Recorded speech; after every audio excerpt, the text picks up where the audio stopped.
It is time for the video that everybody wants. Today, we're going to be looking at everything that is wrong in Mayans MC Season 5. And you might have guessed it, it's going to be a long one. Welcome back, guys, to Fog Entertainment. There's a lot of shit wrong with Mayans MC, and you will see that by the end of the video. We're pretty much going to go over every single little detail here, every single character, every single story, and we're going to try and come to a conclusion to see where everything went wrong. Thoughts on that? Looking forward to it. Part of me's looking forward to it, part of me's really not, but let's dive in. I'm sure it's going to be a feature length. It's probably going to be longer than most Mayans MC episodes, but I'm sure you would rather listen to us talk about Mayans than actually watch some of the garbage that Elgin James has written. So first of all, let's talk about Santo Padre, and let's talk about probably the main thing we were all looking forward to going into this season, which of course was the war, the Sam Dino war. It's Santo Padre versus Sam Dino. You're getting Mayans versus Suns. We can't wait for it. We got a little bit of a taste of it in Season 4. We were led to believe that Season 5, though, it was going to be all-out war. They bring in Isaac. He is more ruthless than Doc. And now we're led to believe that Terry has got a president that wants exactly what he wants. And we're going to get a full-out war. And what do we get? Nothing. We get the most cheapest version. We don't even get a war. Can't even call it a war. Yeah, it's not a war. What it basically is a couple of attacks, and most of them are off screen. That's really what it is. When you look at the amount of people that have actually died in this war, or the amount of times we've seen scenes where both charters are actually engaging in like a shootout or some sort of physicality, it's been very far and between in this series. And we've seen in the early episodes where they had a couple of charters that Easy pretty much just made up for this war. They got wiped out, but in terms of Santa Padre versus Sam Dino, like, we haven't seen much. In fact, we haven't really seen anything. This is all we've seen. In that premiere episode, they attacked a gun shipment, right? And see, in terms of Santa Padre attacking Sam Dino, It hasn't happened. that's it. Puff for that scene. Oh, Easy punched Travis to death, right? Whoop-de-doo, man. Whoop-de-doo. Sam Dino, alright, like you said there, wiped out 2 charters. See, apart from that, which was the double premiere, nothing's happened. Yeah, we've seen Sam Dino get attacked by Santa Padre with that shootout where Angel shot one of them, but again, I mean, it was a no-name member. It didn't. Is that enough, though? No, that's in between, like, 7 episodes, one guy gets shot. That's the only thing I can think of in terms of actual interaction between Santo Padre and Sam Dino. Obviously, you did a bit at the war, you did a bit on the bridge where they met over the shipment, then you had that shootout, and then you had the meeting. But that is it. In Season 4, we got the big battle where they actually went into the Sam Dino clubhouse and they wiped out a bunch of members along the way. I think that should have been saved for Season 5. Yeah, it should have been, because what we've seen in Season 5 definitely hasn't topped what we've seen in Season 4. Even in Season 4, when they get the green light and they take out Coco and they take out all the other members that were there, like, that felt like a big deal. We lost Coco. What have we lost in this season? We've lost nothing. Just any credibility the show had. And even the Santo Padre members that we have lost, it's had nothing to do with Sam Dino. Who have Sam Dino took out of any note? Who have they killed? No, but that's it. But see with this. See with Season 4, more happened in 5 episodes than the 9 so far in this. Sam Dino, the only people that Sam Dino have killed are people that didn't exist by the end of Season 4.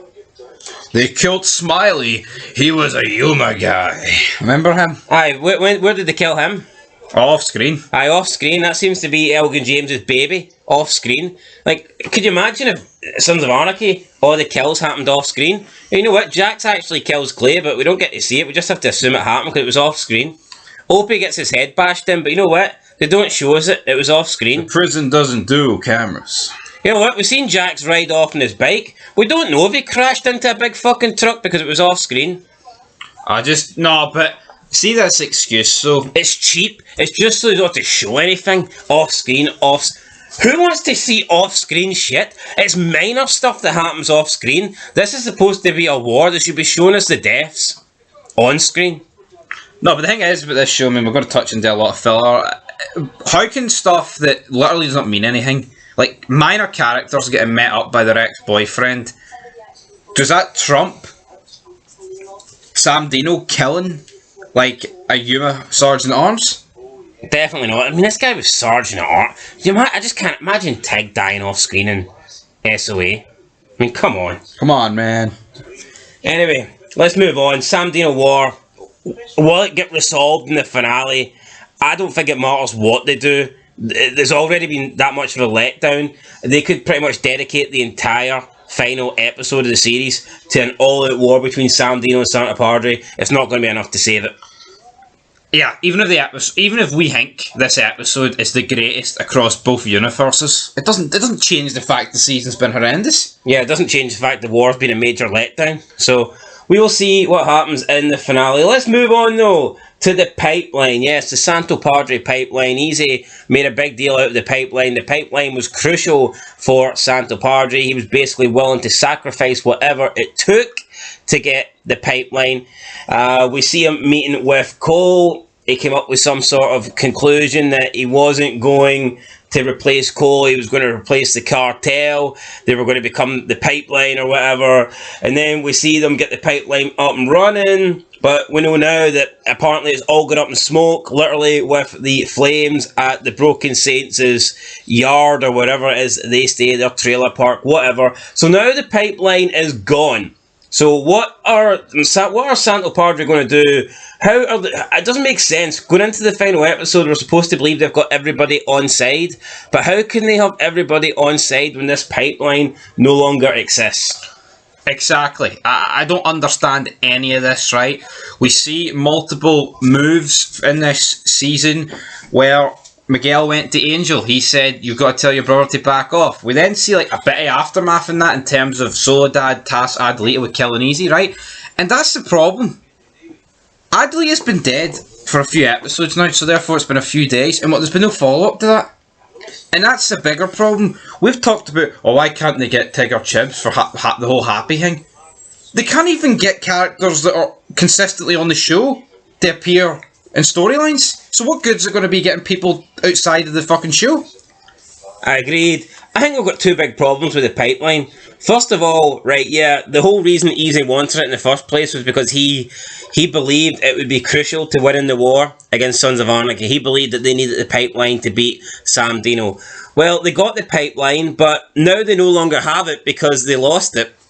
So, do they still have the luxuries that come with it? Do they still have Iron War? Do they still have the Grim Bastards? Do they still have all this support even though they no longer have the pipeline? So therefore, Easy getting the pipeline to take on Sam Dino sort of seems irrelevant now because they no longer have it. They've lost it. They no longer can supply Cole with all the drugs that they said they would. And second of all, the Mayans, Santo Padre, basically undercut the cartel here by getting the pipeline. It was like they cut out the middle person. Easy and Santo Padre essentially betrayed the LNG so they could be the ones that supplied coal. And since then, we've literally seen zero response from the cartel. Now, we did hear Soledad tell Adelita that she needs to kill Easy, but like you said, that was 3 episodes ago. How comes nothing's happened since then? And we had the warning from Galindo. But that, like you said, that was a long time ago. That was in the first half of this season. Then I think it was episode 7 or 6 where we had Soledad tell Adelita to kill Easy. That's 3 episodes ago. We've had nothing since then. Yeah, I just don't understand. Like, what is the problem? We talk about. It's just the consistency in the writing is just not. It's almost like Elgin G. No, I said about it in a vid the other day. I think it's the fact that they have just got different writers and directors each episode, and they just can't glue it. Yeah, Kurt Sutter.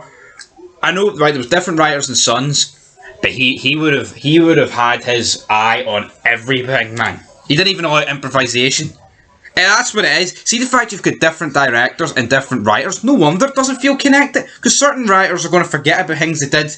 That's why it's all over the place. And see the way we're talking about storylines get continued for like episode 5, then it'll pick up 9. That's because somebody might have read episode 5 and then they're writing 9. But the people in between don't give a fuck about what they've written. So why have the LNG not responded? Why have the LNG not done anything to the Mayans? You tell me. It's almost like the LNG are out of pocket now. They're out of money. Soledad earlier in the season was saying, "Oh, you're on 2 strikes, easy. And if a third one will not be good for you, easy." Then undercuts Soledad, basically freezes out the LNG, steals the pipeline away from them. And where's strike number 3? It hasn't come yet, unless strike number 3 was Soledad telling one woman, Adlita, to kill Easy. That's it. I was expecting strike 3 to be the cartel to launch an almighty attack on the Mayans, but we haven't seen that. I don't think we're going to see that. How do you think the pipeline will play out in the final episode? I mean, I actually don't think it saves Sam Dino if they somehow bring the cartel into it, the back. But I'm not saying they're going to be back Sam Dino, but they're going to be going for the Mayans. Will Iron War even be on Santo Padre's side, though, considering... Well, they're at the clubhouse, they're there celebrating. Listening to Easy's wee North Korea-esque speech.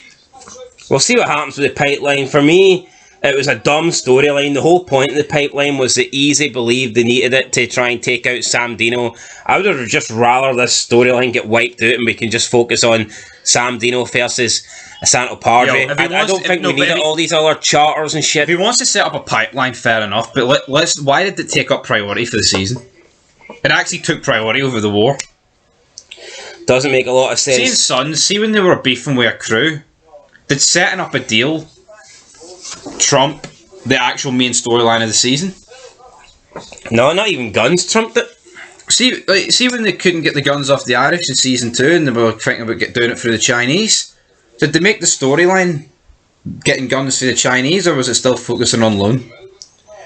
Yeah, no, exactly. Focusing on loan. So I just don't see where the pipeline story's going. They've lost it. Are the other charters and clubs going to know that they've lost it? Are their rivals going to know that they've lost it? Because it looks like, judging on the promo, everyone is still on their side, even though the pipeline's done and they've lost all their drugs and they've lost their cook. So I don't know how Santo Padre come away with this with the pipeline intact. And apparently we're told that he can't cross coal. So by not being able to supply him with the amount that they said they would, they are going to cross coal. Will that come back to bite Santo Padre? And what about that other guy that was there? Yeah, we're led to believe that Cole is the top man. Cole is the guy you don't mess with, but it turns out Cole has got somebody that he answers to, and it's like, what was the point of bringing that guy in? Seriously? They bring him in with like a couple of episodes, 4 episodes to go, but then we only see him once. See if you bring someone in with 4 episodes to go, but you give them decent amount of screen time over the next 4 episodes, you could maybe argue it's worthwhile. But this guy came in, had one scene, and we've not seen him since. Yeah. So what's he going to do? Come in for one more scene in the finale? I wouldn't even be surprised if we don't see that guy again. Anyway, talked enough about this pipeline. Let's move on. Pipe down. Pipe down. Let's talk about the rat. So, Easy is the rat. We were expecting this story to play out a lot better than it did. Essentially, all that has happened is that Creeper found out that Easy was the rat. He couldn't get to Hank in time to tell him. Cody knows, maybe she can reveal it to the club, but right now, Easy probably thinks his whole rat issue has died because they seem to paint the rat on Jess, who was obviously working with the Mayans in their clubhouse. She was a bartender, but she was the sister of Jasmine, who is the old lady of Terry. So she wasn't. I wouldn't really say Jess was a rat. She was more like an informant, I guess. But informant would be classified as rat. True, but I just think it's lame how the rat story was a massive thing going into season 5, and they've pretty much just killed it with Jess taking the blame. Yeah. It sucks, man. And another thing, it's like, would Creeper telling them there's a rat in the club really stretch to Jess? Yeah, and it's like, is someone telling Sam Dino information really? Because the way he would find it out would make you believe, oh, there's a rat on the system. I highly doubt Jess is a rat on the system. I think they just threw Jess under the bus here, and it was an easy way for them to get out of the rat story without easy secrets coming out. I thought it was dumb that they believe, oh, that's the rat problem solved, and they just assume that it is because Creeper's dead now and he can't say otherwise. Yeah, it was just... But did they really think Creeper phoned to tell them that Jess was the rat? No, but it didn't even give you the element that it was Easy that was pushing the agenda. Like, he was like, it has to be Jess to cover his own tracks. Yeah, that would have made sense, but we didn't get that. Now, I do think the rat will come out eventually. Eventually, with 81 minutes to go. I think it will come out over the next 81 minutes. But I just think they've handled it very poorly. The Creeper, find it. Yeah, but see with the rat coming out, I want 3 episodes worth, not fucking 10 minutes left. But Creeper knew from fucking the end of last season. There was a rat, I know. And it's like, so he knew for 7 episodes, and we don't find out. Well, we know, but he doesn't manage to tell the club. It just doesn't make any sense to me. Yeah, he knew there was a rat at the table, and he was willing to do all that time for them. Surely at that last sit down with should he, before he went in, before he surrendered and took the blame, should he not have called a club meeting and been like, look, I've made the mistake. I brought her in. She's got all the information from me. I'm going to hand myself in. I'm going to take the rap for this. But there's a rat here at the table. Yeah. And we need to figure out who it is. Instead, he goes into prison. He eventually finds out it's easy. But unfortunately, he doesn't get to tell the rest of the club. Just another lackluster storyline that didn't really go anywhere. Literally. No, but I wouldn't be surprised if this doesn't come out. Because when Cody tells Potter, I want Ezekiel Reyes dead, that sounds like they're going to kind of do it themselves or something. Without revealing it, maybe they're just going to try and take Easy out silently. And then he might die a Mayan god rather than a fucking rat bastard. Right, a Mayan fraud. A Mayan fraud. But even earlier when they got the reveal, when Creeper phones and says there's a rat, and then you've got Bishop bragging about the kill that he's just done. It's like, him and Angel. This motherfucker, this guy's eating ice cream and Angel just shot him. It's like, what a dumb bastard, seriously. I know. What an idiot. And Bishop's actually was adamant that they handled the rat there and then, and here he is telling tales. Yeah. Let's move on to Santo Padre leadership. As you know, Easy backstabbed Alvarez at the end of season 4. He took control. He was the president. He did initially promise Bishop that he wanted Bishop to be back in charge, with Easy, I'm assuming, staying as the VP, but as we know, Easy changed that around. He betrayed Alvarez, and he also betrayed Bishop by getting Bishop's vote to help get Alvarez out, but then not giving Bishop the top seat and only reinstating Bishop as the VP. And he said that it was funny because at the end of last season he said that he wouldn't stand for Alvarez's dictatorship, even though I never felt like Alvarez dictated anything in the club. He always felt like a fair president to me, and sometimes he would make decisions. He never made a decision that was good for him. Anytime that he took it upon himself to, I guess you could argue, dictate, he did it for the best of the club. He always had the club's best interests at heart. I don't think you can say the same for Easy, and we've seen with Easy's leadership this season, it's kind of parallel to Jax Taylor a little bit in my opinion, because Jax Taylor was always kind of saying how he didn't like the direction Clay was taking it, and how I think Jax would have viewed Clay as a bit of a dictator, and how Clay was always putting the club in trouble, and Jax says he was going to be different. But as soon as Jax gets in, he kind of does cut out the other members from big votes and stuff like that. He keeps a lot of information from the rest of the club and basically just decides important things on his own. And I do think we had a lot of similarities this season with Easy in that leadership role. Yeah, when he set up the pipeline, Angel didn't want it, but he did, and he's like, well, too bad, Angel, here's the money. We're joining the pipeline. Yeah, it's almost like at that point, Angel wanted a vote, but Easy was like, no, we're not getting a vote. Instead, what you're getting is, here's your cut of the money. Yeah, literally. And he doesn't even get to do anything. He doesn't get to do anything, so do you agree that Easy's leadership's been a bit of a failure? Yeah. I think he's been a bigger dictator than Alvarez ever was. Yeah, Alvarez, the only time you could say he dictated was when he didn't want immediate retaliation on Sam Dino because he thought they were good with the Suns. Which I think was a valid point. I don't see what was wrong with that, to be honest. And, I mean, you could argue that Easy is maybe putting the club... Maybe Easy believes he is putting the club forward, but what Easy thinks is the best direction for the club and what Alvarez thinks is the best direction is two different things. But I'm not entirely sure. I don't think what Alvarez was pushing for was going to harm any members of the club. But look what Easy did. He set up 2 charters to fail. Inland Empire in Orange County. Basically, what he did was set up two charters in between Name and Sam Dino just to protect his charter, knowing that the two charters he set up would get wiped out. And even when they were under siege, he didn't help them. Like, he knew Inland Empire were done, and they were like, oh, well, we'll hold the fort. Oh, they're a good couple of brothers I dead on. But we do see Santo Padre bitching about how Oakland and shit wouldn't get involved, so... You know, you can't have it both ways. You can't not be willing to help. What the Santa Padre were doing early in this season was a proxy war. They were letting those two charters do their dirty business while they sat from afar. Sound familiar? Yeah, and I'm pretty sure it would be Santa Padre profiting all the money as well. Exactly. So yeah, and last thing we'll talk about for now for Santo Padre is, because we've already mentioned it, the failed charter expansion. So, I mean, yeah, you could argue that Sam Dino's had a bit of success against the Mayans, but it has been against these two charters that Easy literally did install within the Mayans just for them to fail. I didn't see the point of this. I mean, literally by, the end of 2 episodes, 1.5 episodes, both of these charters are wiped out. The first scene is literally the destruction of this charter. Yeah, the very first scene is basically that's that charter done.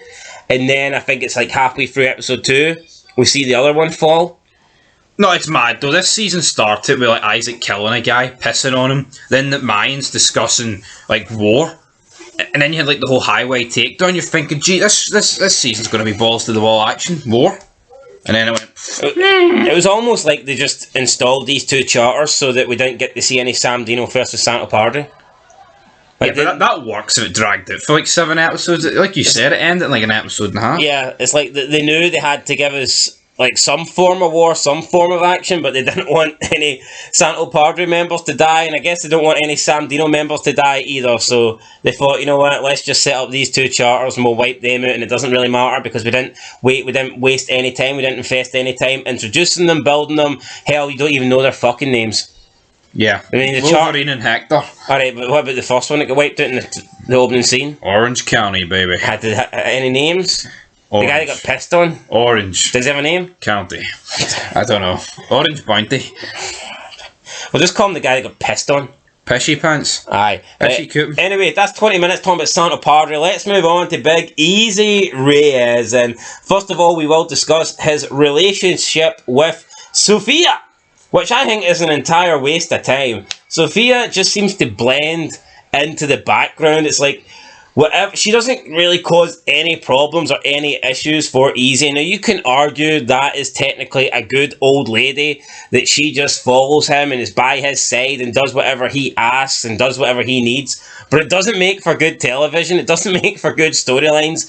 If we can compare this to when Jax and Tara first started dating, you know, they were completely opposites. Jax was this biker gang, VP, and Jax was taking lives and Tara was saving lives. That was the whole dynamic. They pretty much put it like that. Then we also had Tara's baggage, where she brought her ex, Agent Cone, into it, and we had Easy having to take care of that. And there was just a lot of dynamics. You had Gemma, who did not like Tara, and she did not think Tara was best for her son, and you had Gemma even having to resort to trying to get Wendy back into the picture. That's how much Gemma hated Tara, that she wanted to get this drug addict that almost killed her grandson to get back into Jax's love life. So the relationship between Jax and Tara was really good. You had all these different dynamics, all these different stories, all these different like outsiders that were involved in the relationship. What do you get with Easy and Sevilla? Literally, anytime we see Easy and Sevilla, they're probably in Easy's RV. They're having sex, and that's it. They don't interact with any other members or any other characters on this show. Sevilla offers nothing. This season, they did give her a story arc, but it had absolutely nothing to do with Easy. He did not get involved. He didn't even know about it. So therefore, we don't care about it. I think I've covered it all, but if you want to add anything to that, I just think the whole... See, for the past 15 episodes, which goes back to last season, she's just been in that RV with a dog. I've nothing else to say. Move on. She doesn't even get involved with... I know we've barely seen it, but I just think the dynamic between Terry and Jasmine is so much better. No, but when did Tara have scenes that didn't, like, revolve Jax, eventually? Well, she didn't. That's what I'm saying. But then Tara was like main character. Sophia's not. Sophia's just a jobber. So what's your thoughts? Well, like you said, everything that revolved around her ex-boyfriend, just filler, mate. Like we said earlier, why can't Sam Dino killing the Yuma guy get screen time over this? Well, we're not on about what should have got screen time. We're on about what actually happened. And I'm all about what happened. It was fucking garbage and we shouldn't be getting it. What did Sophia and Easy, what scenes did they have on screen that advanced anything? Nothing. Anytime we seen them, it was literally just them having sex or lying in bed. It didn't add anything.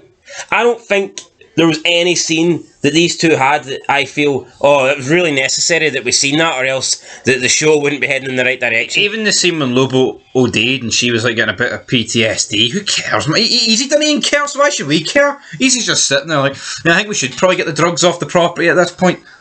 Lobo's sitting there, bloody foaming at the mouth like a rabid dog. And you know what? It's all Lobo's fault, that fucking idiot. Maybe if he didn't do that, then we wouldn't have got more broken saints. I know, Lobo, what you doing? Like, You're driving me loco. Since you don't seem too interested in talking about Sevilla, What's there to talk about? Realistically. let's just move on. Everything's filler. Let's just move on to another thing to do with Easy, and that is the betrayal of Creeper. Take it away. The betrayal of Creeper. Easy has to die. Easy has to answer for this. And someone said it earlier on in the comment.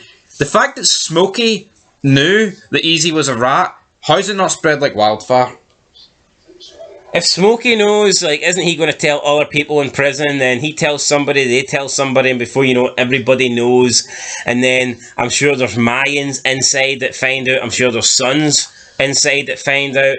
And then it spreads to people on the outside. And before you know it, everybody is aware that Easy is a rat. Exactly, and it's just the season. It's annoying. But with Creeper, he gets shivved by Storm 88 to begin with. Easy pays him a wee visit. We're going to bring this club back to heights. It's never going to see. And realistically, Creeper should have just, bit his tongue and wait to the next phone call session to ring Hank. But instead, he had to confront Easy mano a mano. And it doesn't even look like Creeper's going to get avenged. I don't think this is ever going to come out about Easy doing this. And he did him so wrong. Did him so dirty. Like seeing Sons, I can't think of anybody that done someone like, and it didn't come out eventually. Now, I guess you could argue like Juice on Miles, but even then, they do find out. It's just like the whole club aren't really entirely aware.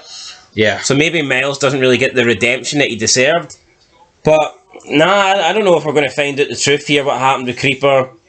JD Pardo on Twitter was saying that what happened didn't necessarily mean that Easy killed Creeper, and that he still believes that Easy was trying to get the pipeline in order to save Creeper, but it's too much of a coincidence. No, as soon as they get the pipeline in their favour, look at the way they filmed it, man. He's on the verge of a phone call with Hank.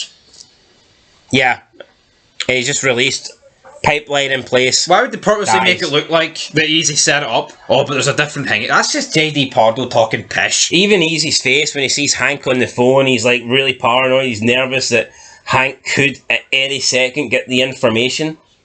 So yeah, I think that Easy did kill Creeper, and I just can't really get on board with that. Him being a rat's one thing. You can argue that up to that point, him being a rat, he never ratted on the club. He didn't do anything to get the club in trouble. Even though the club still wouldn't want a rat involved, at least you could argue that he didn't really do anything to harm the club, but he certainly went beyond that line when he took out Creeper. Look what Easy's done to protect himself and the club to this point. You try to tell me he tried to do this whole pipeline thing for Creeper? I mean, he killed Gabby. Look, he dropped Kanche for looking at him wrong. He kill switched the fucking main man. You try to tell me he's not going to have Creeper kill a guy who's threatening to expose him, and it means it would result in his own death? Come on. What's JD Pardo? I hope Raymond, whatever his second name is, the guy that plays Coco, calls him out. Raymond Cruz. He said he would call JD Pardo out at the end and see what he had to say about that whole thing. But realistically, I think it's a load of shit. Yeah, what are you talking about? He said he would ask him about what he meant by the whole thing. He'd reveal it at the end. The actor? Yeah. For Coco? Coco said that? Not Coco. Creeper? Raymond Cruz, he said. He said he'd ask JD Pardo once the series is over on Twitter, but what did he mean by that? Why does Creeper think he's talking shit? I don't know, we'll find it. Maybe Creeper thinks Easy killed him. There's a different reason to play, man. Nah, it's just too much of a coincidence. Creeper's fine, Creeper's alive, but as soon as they get the pipeline and as soon as Easy's in control of the prisons, that's when Creeper gets stabbed to death. Come on. I know. When he's on the phone, trying to phone patch through to the Mayans to reveal who they're at is. I don't know, JD Pardo's in denial. I've noticed this about JD Pardo. He really... And I've not got that much bad to say about JD Pardo. As much as Mayans isn't as good as his sons, and anyone can accept that, I still think JD Pardo's done a good job. I think he's a good actor. I think he's played the role of Easy pretty well. Although the character's regressed this season, I will say that. He is a good actor, though. I'm not going to dispute that. I think he's been unlikable probably since season 3, though. No, but I liked him in season 3. But him being unlikable doesn't got nothing to do with regressed. I think in season 4 he peaked. I think the Easy character peaked in the season 4 finale. Going into season 5 and getting slapped about by fucking Soledad and even by 2 episodes in, it's almost like he was regretting. He was power hungry, but then he was Look at that scene though, right? Where Alvarez and Easy sat down with Galindo and Soledad in episode 9 of season 4. Did he give you vibes of a fucking little bitch? No, but he did 2 episodes into season 5. And that's all that mattered. Well, let's talk about his... There is someone else giving me vibes of a little bitch though. Is that Angel? Aye. Well, let's talk about Easy's relationship with Angel. Take it away. Last season... Well, I'll set it up and you can give your opinion on it. Last season, Angel didn't really agree with Easy's treatment of Alvarez. Easy gives him the whole, rub of the shoulder, grabbing the shoulder. Angel, I love you, brother, but either get on board this train or it's going to run all over you. And that set up the dynamic. That set up right. There's going to be conflict. There's going to be tension between the two brothers this season. Then we got, obviously, Angel, because he's got a kid, he didn't really want the war. He was trying to steer away from the war. Easy was trying to steer towards the war. So you've got that, but it doesn't really lead to anything. Angel wants a vote after Cole came to his house, but Easy's like, nah, this is dictatorship. We don't do votes. Then we find out probably the biggest of them all is that the fact that Angel was the one that burnt down... Well, you take it away. Yeah, Angel is the one that burnt down the warehouse, and like you said earlier, season 4 set up a dynamic that these two would be at each other's throat for season 5. Were they really? No, not really. Have we got it? I don't think so. Like, all the Angel just didn't really want to go too deep with the cartel because Miguel threatened him. But then again, that ended up being bullshit because nothing really stemmed from that. Miguel hasn't followed up on that threat or warning, nothing about it. And then Easy actually finds out that Angel is the one that burnt down the warehouse. And what do we get? We get a stare down, and then he takes him out to the desert to kill a certain Happy Loman. And then guess what? Do you know that scene there? And then from that scene there to right up to where we stand, Easy and Angel have not interacted again, apart from at Creeper's funeral. That's the last time Angel was at the clubhouse.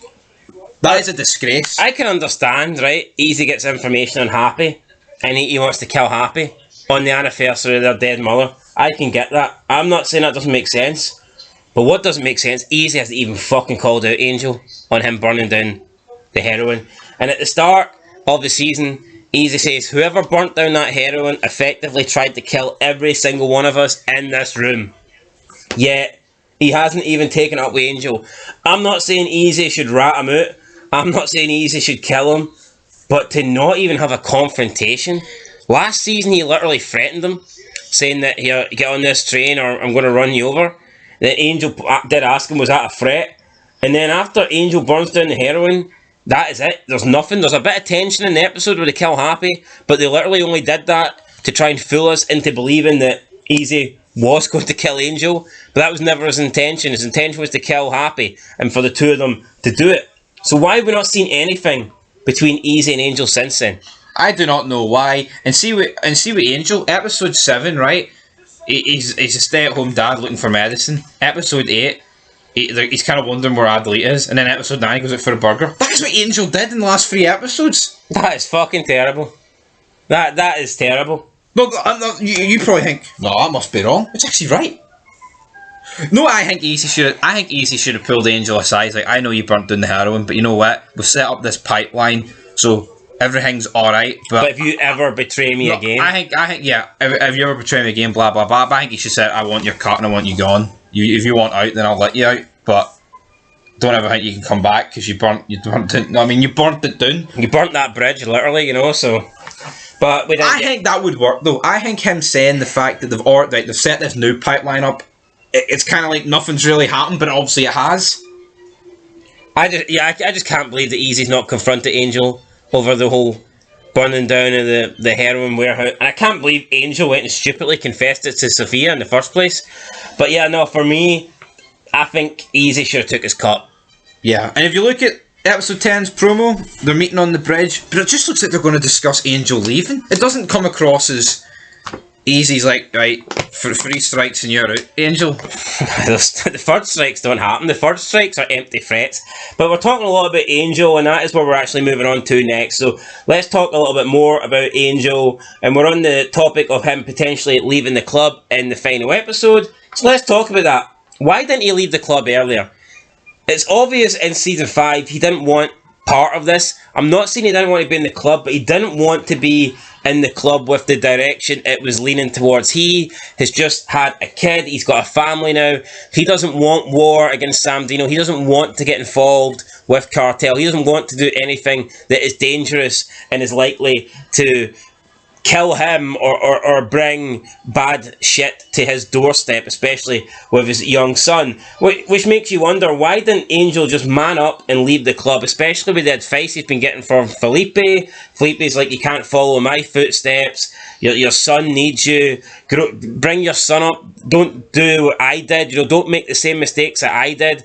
So why didn't Angel, he didn't like what Easy was doing, he didn't like the direction Easy was going in. Why didn't Angel just voluntarily leave? We've seen Taza do it. At least go nomad. Is that not an option? I guess it is, but then I guess if Isaac goes, well, I want to kill a brother. Well, he's still a brother. But like, listen to this mad thing. Do you know Angel doesn't even know they killed Diaz and Jinx? He wasn't there. And there's been no conversation for him to know. I don't believe that. He wasn't there though. In every scene that we've seen Angel in, it's been to do with Adelita. He was at Creeper's funeral, right? But for all we know, he actually believes that the sons killed Diaz and Jinx. And that just shows you the plot holes in this show, man. Seeing sons of a mate... How can he not know? But he wasn't there. So there's been no scene to confirm that he knows. Seeing sons, man. Everyone was brought up to speed.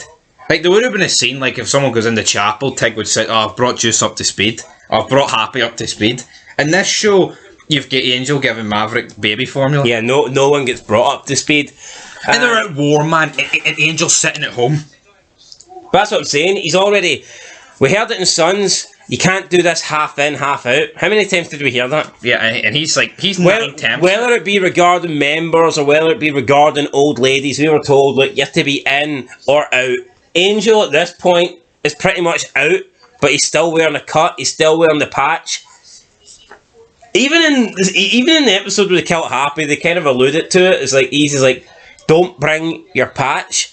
They kind of almost hinted that was Angel out. He wasn't going to be a member anymore, but they just didn't go through it. It's like, I think they should have pulled the trigger. And he looked at Cody during that Creeper's funeral, and is there even going to be a payoff to that? Yeah, Angel just doesn't seem to know a lot, but what I do know is he doesn't want to be in the club, so why didn't he just leave it? Yeah. Why didn't he leave? Would Easy really have begrudged him leaving? Would he have been like, oh no, I know you burnt down the warehouse, so I'm forcing you to stay? I guess he could have played that card if he really wanted him. I just think there's no reason for Angel still to be in the club. A, if he really cares about his son and doesn't want to put him at risk, he should have left when he couldn't get Easy to stop going in the direction that Easy was taking the club. And B, after Easy found out that Angel was the one that burned down the warehouse, he should have took his patch anyway. So... Angel shouldn't be in the club at this point, and we're talking about him not being in the know. He's certainly not in the know for Adelita. Will Angel get revenge for Adelita? He doesn't even know Adelita is dead. I'm assuming at this point he believes that she's just taken off. The last thing that he really seen from Adelita was when she left the money under the crib. At this point, Angel doesn't know. I don't really see anything that's going to happen in the final episode for Angel to find out. I mean, who could potentially tell Angel? I mean, who really knows? I don't think anybody apart from, like, Minnie in that group would know. I don't think Potter would know. I don't think Soledad would know. No, it's literally just that kids' crew. Unless they dumped the body somewhere. or they put her head somewhere, no one's going to know that Adelita is dead. So therefore, but then again, it was episode 7. It was ages ago. There's no follow-up. We've had 2 episodes since and absolutely nothing. So what's going to happen, do you think, with Adelita and Angel? I don't think Angel's going to get revenge. I don't even think he's going to find out what happened to her. I don't, because I feel like you'd have to bring in Soledad and the cartel. I wouldn't even be surprised they don't appear again. So I see this pretty much ending with, in my opinion, the series will just end with Angel thinking Adelita left. Yeah. You'll probably just get a scene where it's like sad single dad Angel raising his kid alone in some like motel room like 300 miles from Santa Padre. That's it. That's pretty much the end. Well, at least if he can get out and protect the son, I guess that's a pro for him. Let's move on to the club. Let's talk about some individual club members. Not going to waste too much time on these stories because, honestly, there's not that much interesting happening.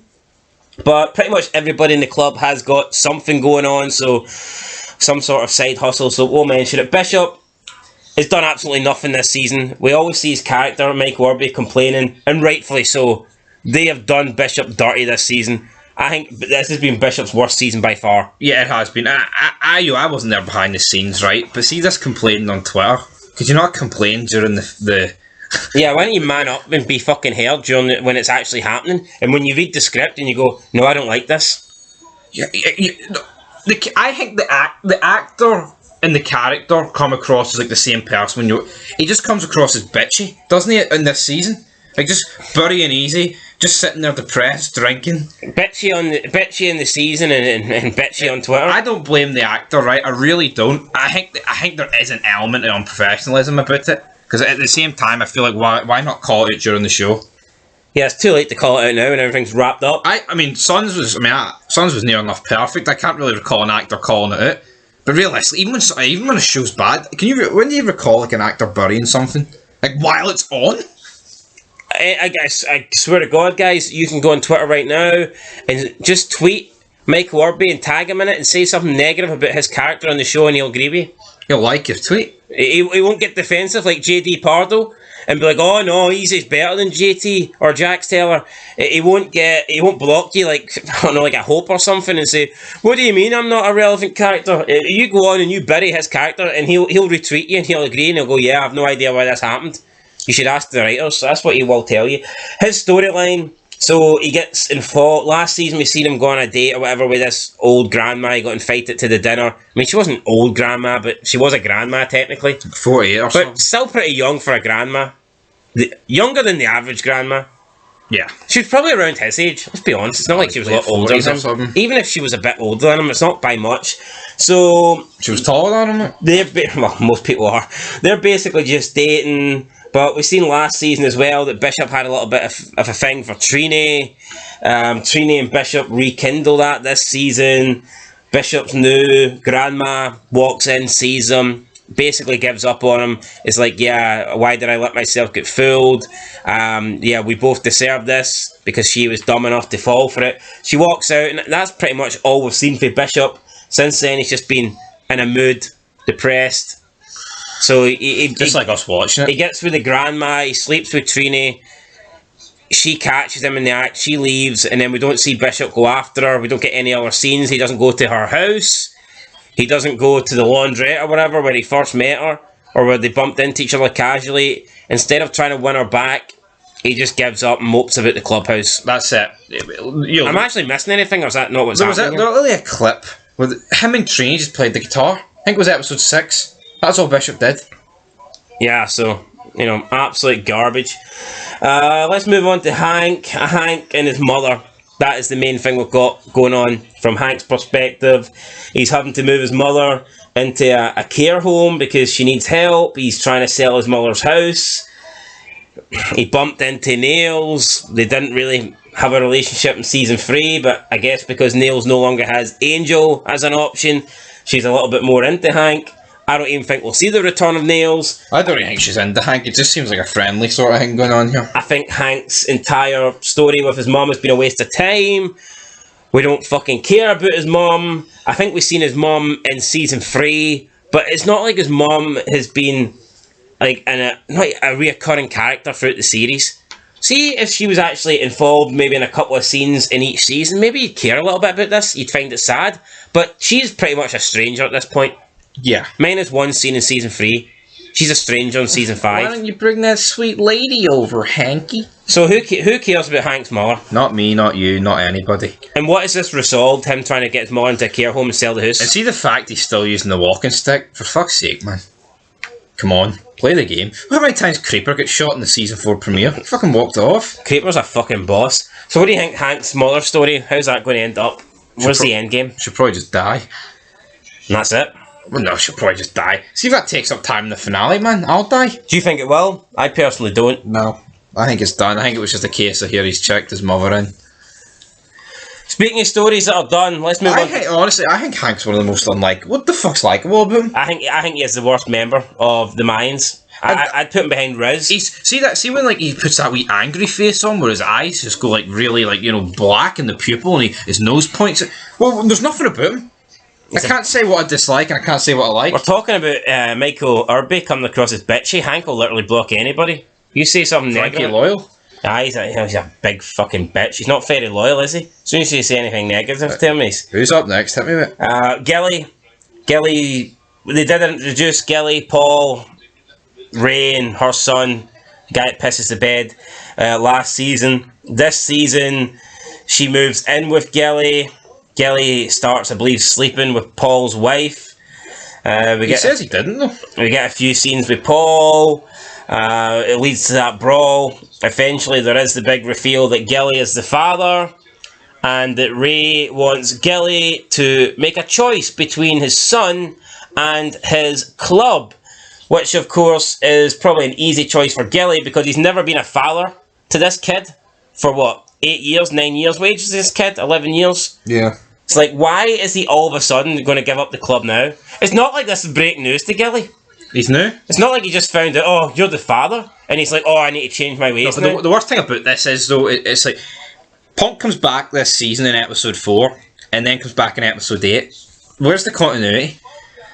Like, how many days pass in this show? Yeah, come on, but why couldn't this storyline have been wrapped up in, like, episode 3? Like, we know the Mayans do this. You see a character, then you don't see them again for another 4 episodes. Yeah, but like I said at the time, is this for last episode material? Eventually, after a fight, Gilly then takes Paul to get rehab or whatever, and he's making it as if this is the first time. I'm pretty sure Paul's already attempted this before. You gotta go through those doors, man. You gotta go through the doors. I can't. You gotta be the father to Jacob that I could never be. But the problem is here, I don't think Ray wants to be with Paul anymore. I don't think she necessarily trusts Paul around her kid. And the fact that it's now out in the open, that it's not biologically his, Paul has less rights now. He probably has less reason. And I believe that Ray would be less likely now after everything that's happened between them to give Paul access. So it's alright, Gilly saying that Paul needs to do this to be the father that Jacob needs because he can't do it. But I don't think Ray is really interested in allowing Paul to be that father. But I mean, overall, just a waste of time. I think they could have wrapped this up in season 4. I would have dedicated a bit more time to it in season 4 and just wrap it up so it doesn't spill into 5. That's what they should have did, and then they should have did when Gilly voting for Alvarez to get kill switch was like him cementing his place back in the club. He was back in easy. He's back in the club, sort of thing. Yeah, they could have done that. They could have done like the last time you see Gilly is when he basically drops Paul off and tells him something that you need to be the father that I couldn't be, and then the next time you see him, he's going balls to the wall, voting for new leadership to take the Mayans forward. So that is what I would have done, but no, they dragged this story that didn't need to be dragged out into 2 seasons. I don't understand what the Mayans' fascination is with dragging out like filler stories into multiple seasons. Yeah. Like Sons, see if some was filler in Sons, which nothing really was, to be fair. But if it was, it didn't get dedicated a shitload of time to it. Certainly didn't stretch and span across multiple seasons. I know, it is, it's really just... Like, look when, like, the Nomads get found out. It was, like, the end of episode 6, I believe. And by episode 9, Frankie was dead. He was the last Nomad. Yeah, I mean... but in Mayans, they'd have probably dragged that out for 3 seasons. Anyway, Gilly, I don't think we're going to see any more. It looks like Ray's left with Jacob. I think Gilly's days of being a father are done. I don't think there's anything to talk about here. Yeah, like, what like, this show will probably end with an ending montage. What's it going to be with Gilly? Will he ever get that time with his son? Does he even want it? Who cares? I don't care, man. Like, does it really... Are you going to look at this show and be like, Oh, that was good. Gilly ended up with his son. I couldn't give a shit, man. Honestly. Yeah. I don't know what I'm going to feel after this finale, but I know it's not going to be the same as Sons. I can fucking guarantee you that. There's going to be no closure, right? It's just going to be like 100 questions need answered, and it's not going to be answered. Let's ask another question though. Guerrero avenges Ibarra, avenges his father, took out Diaz. This led to Bishop taking out the other guy whose name is completely Jinx. Is anything going to happen? Is there going to be any payback here? Is Guerrero going to get any sort of punishment for this? camel shots. Or is he going to get away with it? At the moment, it looks like it's not going to be a big deal.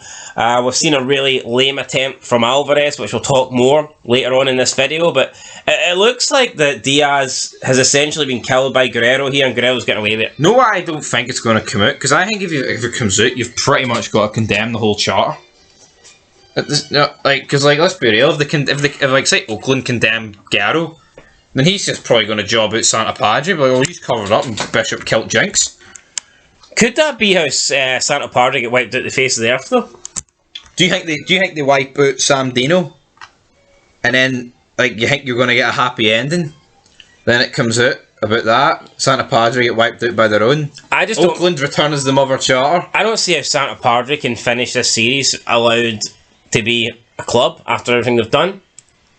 Yeah, they've killed more Mayans than anyone else. They've betrayed more people than anyone else. Which we'll get to a bit. So, I just don't really think there's much future for this club. I've zero faith, right? This show is going to end with no one that we really... No Mayans dead, and the Reyes brothers run in California, but Angel's doing it via satellite. Talking about a guy that should have received some punishment, let's talk about Taza. Made his big return this season. What was the point? He literally showed up to pay respects to Creeper, and then him and Bishop finally squashed their beef, and then Taza rode off into the sunset. But it gave you no word of a lie, that's pretty much all that happened. It gave you the illusion, though, that Taza was going to patch back in. Yeah, it sounded like Bishop was accepting him. He's like, yeah, you know what? What's done is done. What's in the past, in the past. See, if I didn't read the tweet for the actor, you would have thought he would be back. Episode 9 was going to kick off him patching back in or something. But we all know that didn't happen. I'm not really bothered, right, if Taza patched back in or not, but I would just like the guy to get brought to justice.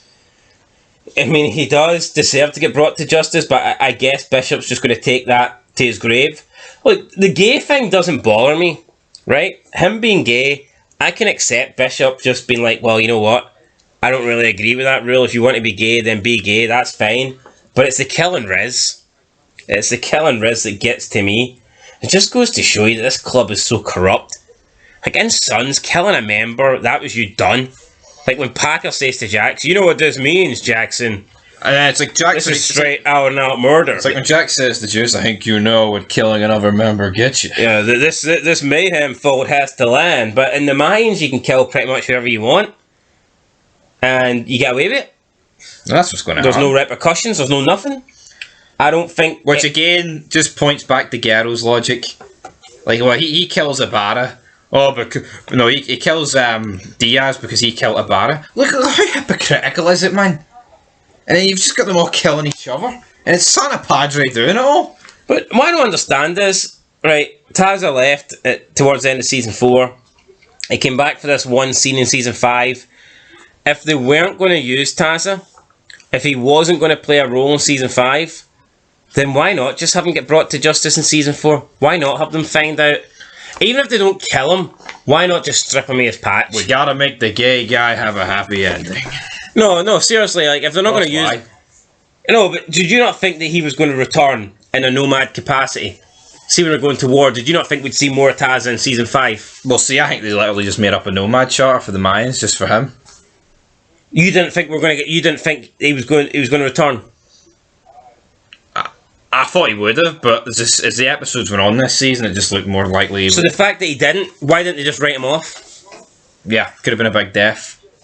I thought the fact that they weren't doing that, I thought the fact that they didn't want to kill him off meant they had plans for him in Season 5, maybe a redemption arc. But no, we don't get that. We've got no redemption. Guy killed Riz. Guy started the war. He put everything with El Palo in motion. He put Montez's body basically on Taza as well. And we don't get any sort of redemption arc. In season 4, he spent like the first half of it bitching and complaining about how the club's not the club that it used to be and how it's not the club he remembers. I remember when we used to use banana hammocks and party. And that was his fucking fault. He's partly the reason for that. Just unlikable. I mean, he does look good for his age. I'll give Taza that. He does. But that's probably the only positive thing I can say about him. And it's nothing to do with him being gay or anything like that. Or even the decisions he made. Because I think he was a horrible VP in the first 2 seasons. Like, you very rarely... He wasn't really in that many scenes. It's either VP, right, thinks he needs to kill a member just to sway a vote rather than just vote the other way, then he's not a very good VP. Yeah, I'll tell you what, that is the worst decision that the Mayans have done. Now, and that's Kurt Sutter. Yeah, that was Kurt Sutter. Now, we can argue, although, was there a case that maybe he left before? I don't know. But if it was, I'm not going to make excuses. Kurt Sutter, Helga James, whoever done that, that is the worst thing I've ever seen across SOA Mayans universe. The fact that all he had to do was just disagree with Bishop and vote against Bishop, but he decided that it would be better for him to vote with Bishop and then kill a member just to get payback so he wouldn't need to go against Bishop. Like, what is that? Seriously? Who thought that would be a good idea? I mean, who wrote that? I'd love to know. And I just don't get that to this day. Going into season 3, we were like, why has he done it? And even right now, it's like, well, why did he do it?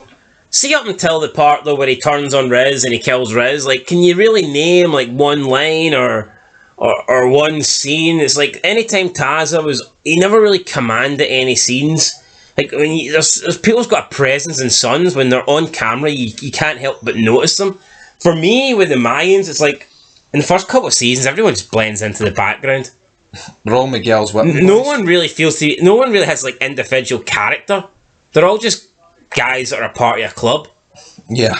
Like, what's the difference between Gilly and Hank, right, in the first couple of seasons? Both stocky, both got the same build. I'll tell you what, the only difference between them is that Gilly is in on it with Angel and Coco. And Hank's no getting anything. That is literally the only difference. Hank's dropping balls. So yeah, I just don't understand what Taza's return was for. See, Hank wouldn't be very good at zombies in Call of Duty. He'd just drop all the fucking perks. He would. Juggernaut. What do you think should have happened to Taz before we move on? He should have been brought to justice. And what is justice? Camera shots? Well, excommunicated? No, I think as early as the season 4 premiere, see when he was sitting there bitching, drinking, while the other Mayans are defending, that's when Bishop should have fucking called him out.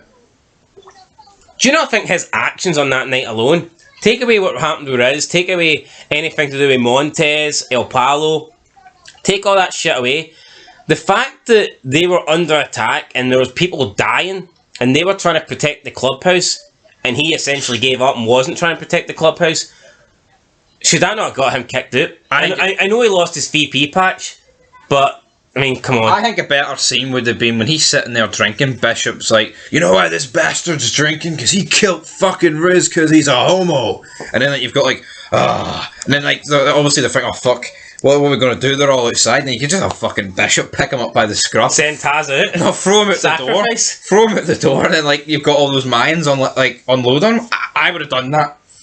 That sounds pretty good. Because I would have just liked Bishop having a full rant at him in front of everyone. But we didn't get that. I can just imagine him getting shot up like Quentin Tarantino movie style, where he just tosses him out, man. He's eating about 100 bullets. But that's what I would have done. I just can't believe that Taz is getting away with everything. Anyway, I think we spoke about this homo for too long. Or when Bishop revealed it, Easy or something, or Angel can give Taz a gun and be like, how about you redeem yourself? Go out there and kill as many as you fucking can, or else we'll drop you right now. You rat bastard. But the entire club's full of fucking rats. I know. Bar Creeper and probably Bishop. It's like, they just look at the first time killing another Mayan, eh? Fucking dickhead. Yeah, let's move on. Talking about Creeper. Creeper, I know what, we're not really, I don't think the Creeper part was that bad, to be honest. I think it's been the better. The scenes with Smokey, Cody and Easy were easily the best. I'd say Creeper's story was probably the only one that wasn't bad. I am a bit annoyed that he never got to obviously reveal that Easy's a rat. but at least you could argue that he got put into solidarity, that Easy visited him to prevent him from talking to Hank. I do think the scenes with Cody and Creeper were good, and I just feel sorry for Creeper. I think he is the best character, and it's strange because he probably early on in the first couple of seasons was arguably the worst character. We didn't really get. He gets shot in the very first episode, then disappears for And like what 4 about him? episodes. He suspected Taz of killing Riz. Yeah, and what happened with that? Absolutely nothing. He was out at the hospital as well. But that didn't really... Creeper's just been done dirty here. And you know what? Probably will be one of my favourite characters of the show. It's just a shame that they waited until probably season 4 to start giving the guy real development. Yeah, literally. Anyway, guys, what Even in season 3, though, he was probably the only one that showed any sort of concern for Coco. Everyone else was burying him, saying that you smell of shit and all this stuff. But Creeper was the only one who genuinely seemed to care and realised that Coco was going through a bad period and tried to offer help, although Coco wasn't really dealing with it. So yeah, no, Creeper for me is probably the most likeable member of Santo Padre, and it's a shame that he had to die the way that he did, and you know what, it wasn't going to end good for him anyway. Either he dies and lives in prison forever, or you know, he gets killed. So and real Well, I didn't like about this whole storyline though, him going to jail. Was not like the club. Did the club ever find out why he went in? Like why did he just admit to all these crimes? Like who had this leverage on him? when again, that was never revealed, that was never discussed. I mean, that would be like Sons Otto's in jail. Then it gets to like season 4 and like, Yo, why is Otto in jail again? You know, like fucking who put Otto in jail? What's Otto doing in but jail? no, that is that. No, I think that's it. I'd be more like season 5 begins and they're looking around the table and they're like, oh, where's Chips? Oh, he's in prison. Oh, what's he in prison for? We don't know. We don't know. Like, what? No, but no, that is here. All these dumb bastards. It's been a year since the last season. They're not going to. They'll forget. You know what I mean? They won't know why he's in jail. They don't need to know. And maybe that is the case. But see, when you break down this show like we do, and you basically make a living out of talking about it, then these things like this you're going to notice. Obviously, right? Creeper's in jail for the crimes that Cody listed, and then he just accepted responsibility for them. But why is there like you said, yeah? Why has there been no on screen? I know Elgin James loves to do everything off screen, but why is the club like not talking about it? It's like who found out about all our crimes? Like who put Creeper in that position? Yeah. In order for him to have to admit to that? That would assemble the whole rat storyline, but not for like episode 4. Yeah, but are they still blaming Jess? Do they think Jess is the one that done all that? I know all those crimes. There's no way. Jess is dating back crimes to like 6 years ago. That makes no fucking sense whatsoever. Anyway. And also, they just thought Jess was telling Sandino, not telling the police. Yeah, so that's what I mean. That's a crucial part of the story with Creeper that has not been mentioned.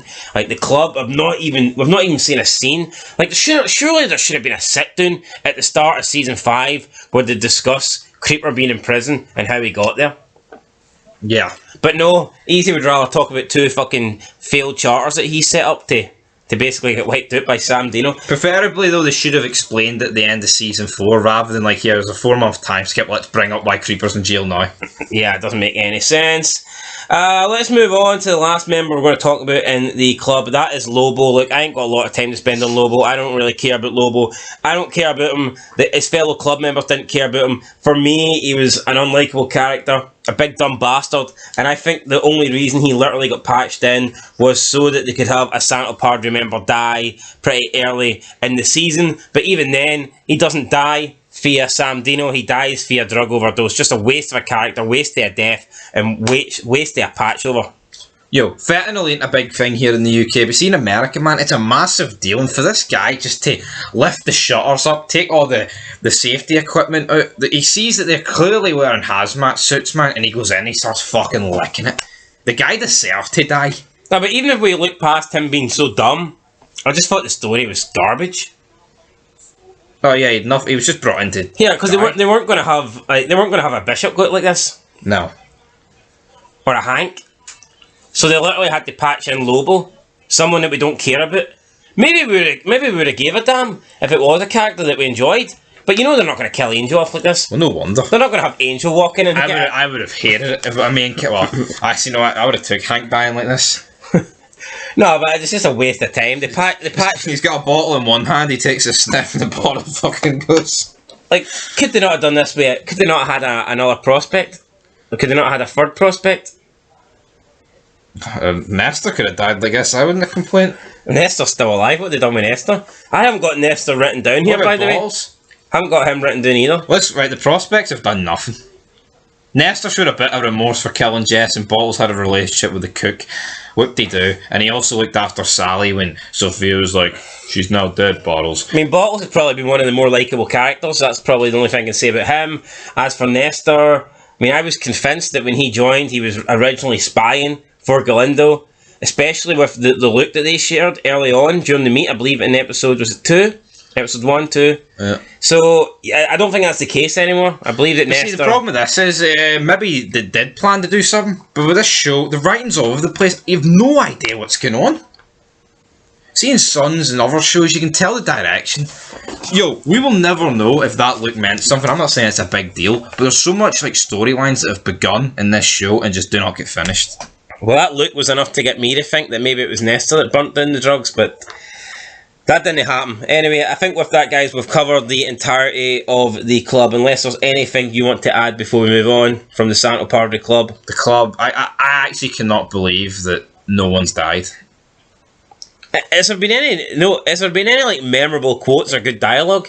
Because anytime we watch Sons of Anarchy, we are literally picking like probably at least 10 different quotes, and we're like, oh, that's great. Seeing the Mayans, there's not one quote that stands out. Name me one thing that stands out this season from a club member. Nothing. It's just F-bombs, F-bombs, F-bombs. Crap dialogue with swear words. The first thing I just thought of was Happy burying Marisol. That's Happy. I just thought that was funny. Like. Let's move on to the cartel. Adlita working for the cartel. Why? Again, something that, you know what, at least they actually killed her, but again, didn't need to get dragged out 7 episodes. They didn't kill her? No, I meant the show. Would it not have made more sense for the cartel to kill her? Oh, but no, she had to get killed by the heir to the throne. Even if Soledad killed her, right, which I wouldn't like. What side of a ladder would she need? Right, let's say she climbs a ladder to get the headshot. Could that not at least give Angel a bit of direction to go after the cartel? It's like, because we know Angel's not going to go after Minnie. Angel doesn't even know who fucking Minnie is. I think he's met her like in season 1. But we know he's not going to go after her. I just think Adlita's time with the cartel was a waste of time. Like, what leverage did they really have over her? Nothing. Why didn't she just walk away? I think Potter at the end of season 4 did say to her, "Oh, I've got your family, blah, but you have to do this for me." But why do they need Adelaide working for when they've got we're led to believe that the cartel's got like unlimited numbers? Yeah, they could get anybody. Yeah, it's the same. It's the same with Soledad tasking her to kill Easy. They don't even know about the emotional connect there. It's not like they're putting her between a rock and a hard place. They're just telling her to kill someone. They have no idea she's related to Easy. Do they not? No. They don't even know she's with Angel. You sure? They don't know. Potter would, but Soledad wouldn't. Yeah, I just didn't get this. We had Adlita, killing the other member of the new cartel guy they brought in. They brought him in for half an episode, just for him to get his throat sliced. And that woman that's been in it for like a couple of seasons, she just died like that, click of the fingers. Yeah, the like assassin kind of woman. Tamina Suka. Yeah, she got wiped out. Let's talk about the cartel. No, we kind of did mention this briefly earlier, but no retaliation against the club. This just made zero sense. The 2 strikes thing, give us a 3rd strike and you're done. Not only did the club do a 3rd strike, but they basically went behind the cartel's back, sold them out, and basically knocked them off and went to call themselves directly and got involved in the pipeline that way. Why has there been no interaction then with the cartel and the club since then? Yeah, you tell me. You tell me. Look at Sons, man, season 4. Now we can cartel against cartel. Every episode, people's getting hit. The head getting thrown into the clubhouse and shit. Now we can argue that Soledad told Adelita to kill Easy, but I mean that's one act. Why the cartel not raining down on that Santa Padre clubhouse? Yeah, if they want to easy kill and Adlita failed, then where's the next person? They're just going to give up. Oh, well, Adley, I couldn't get the job done, so we'll just let it go. Oh, yeah. I'm fucking retarded. I don't. Do you even think we'll see Soledad? I don't know. And speaking of Soledad, let's move into the cartel. So really, it was kind of like a merger of the two cartels, Miguel and Soledad. Miguel and the LNG. Originally, it was supposed to be Miguel and her brother. But See, it was a merger, right? But let's be real. Miguel was like the second fiddle. Soledad's pulling the strings. It did not seem like an equal partnership at all. It seemed like, you know what, Miguel? Your cartel's pretty much crumbled. You don't have a cartel anymore. I'm the number one, so just join forces with me. And it's just, I didn't really like it with Soledad bossing Miguel about. I mean, there's this scene where she basically called, "Are you fucking stupid?" And they're like, and he had to get down. And he's crouching down on his wee knees to be on eyesight where it's like eye level. And he was fucking lying planked out. But you look at Miguel, I mean, who's he got at this point? Him and Luis. It's not. But again, who's the LNG got? Some fucking midget? I know, but you're always led to believe that the cartel look at numbers, whether it be in America or Mexico or wherever. So what's the story with Miguel and Soledad? Last time we seen them, Potter was there. He was causing friction. He basically exposed Miguel in front of Soledad, saying that he knew about Angel. Yeah, and you clearly, yeah, exactly, and nothing's happened. It's frustrating. See, going back through all this, man, it's just unreleasing. So what's going to happen with Miguel? I mean, it doesn't even. You look at the last couple of episodes. He's focused on trying to get his family back together. It doesn't even look like Miguel's in the cartel. No. He's willing to give up Potter. Does that mean he's willing to give up? Does that mean he's willing to give up Soledad as well? Are we going to get some? It's a joke that this guy would get full immunity for giving up Potter. Is he giving up Soledad as well? Are we going to get Miguel, the Galindo cartel versus the LNG? Are we going to get anything like that, or is that just going to fade out? What's going to happen? Well, see, the problem is, if he gives up cartels, I mean, you would think there'd be retaliation for that, but obviously it's this show, so I don't think they would actually do that. So I think he'll just give up Potter. What's he getting? Witness protection or something like that if he gives up Potter? Full immunity. What's he getting? No new identities and shit? I don't think so. What pro? Might not get that. Not getting that. I don't really want to talk anymore about the cartel. Is there anything we haven't talked about that you want to discuss? No. We've wrapped it all up.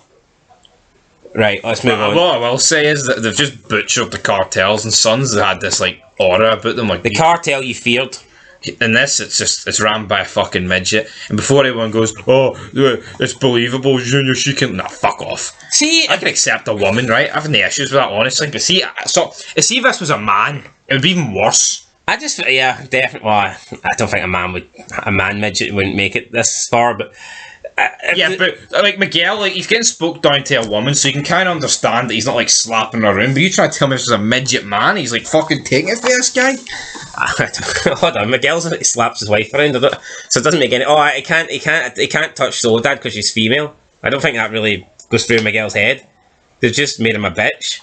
Fair enough. So, right. Anyway, yeah. Let's move on. But all I will say is, if the Sons in season 4 were up against this version of the cartel, we wiped them out, no problem. I know. We'd had no issues. See that whole gimmick of Lobo Sonora killed Piney Winston. Fucking Piney would have dropped on with a shotgun, Herschel style. Where are the tortillas? No, really. Tara still got them. You bring me the tortillas. Let's move on to the other characters then. Letty and Hope, just complete filler. Spent like the first 3-4 episodes trying to commit petty crimes to get their money. Then they tried to rob someone for drugs, and it turns out they were involved with Butterfly. And then we know what happens. Butterfly goes and he talks to Isaac. Isaac then kidnaps them, and we know what happens. Letty ends up trying to join the Broken Saints to save Hope or whatever, be a spy on the Saints, but Hope manages to escape and she kills herself. Just a fucking waste of time. Why not let the ending be season 4, where Hope is taken off the streets by Letty? She saves her from the streets, saves her from that waster life of being a druggie, and that could have been it. That could have been their ending, happily ever after. I'm not saying they didn't need to be in season 5. You could have had them in season 5 in like a one-off scene. You could have had them maybe attend like things like Creeper's funeral. You could have had them be in scenes like that, but they didn't need to actually have filler storylines. They could have just been characters that were in season 5 but weren't taking up a large chunk of TV screen. That's my opinion with Letting Hope. Just felt like they were thrown in here. It's almost like, no, this show wants strong, powerful women, and we can't write these 2 women off, so we need to force them in. We need to give them a garbage story just in order to get these 2 actresses on the TV screen. My opinion with this is, it's, you look at the Gilly stuff, this dragged out over the course of 8 episodes, right? This, the Gilly stuff, the Bishop Trini stuff, the Hank and his mum and Neil stuff, you could have condensed all this to like the early episodes of the final season, right? But no, what did they do? They dragged it out.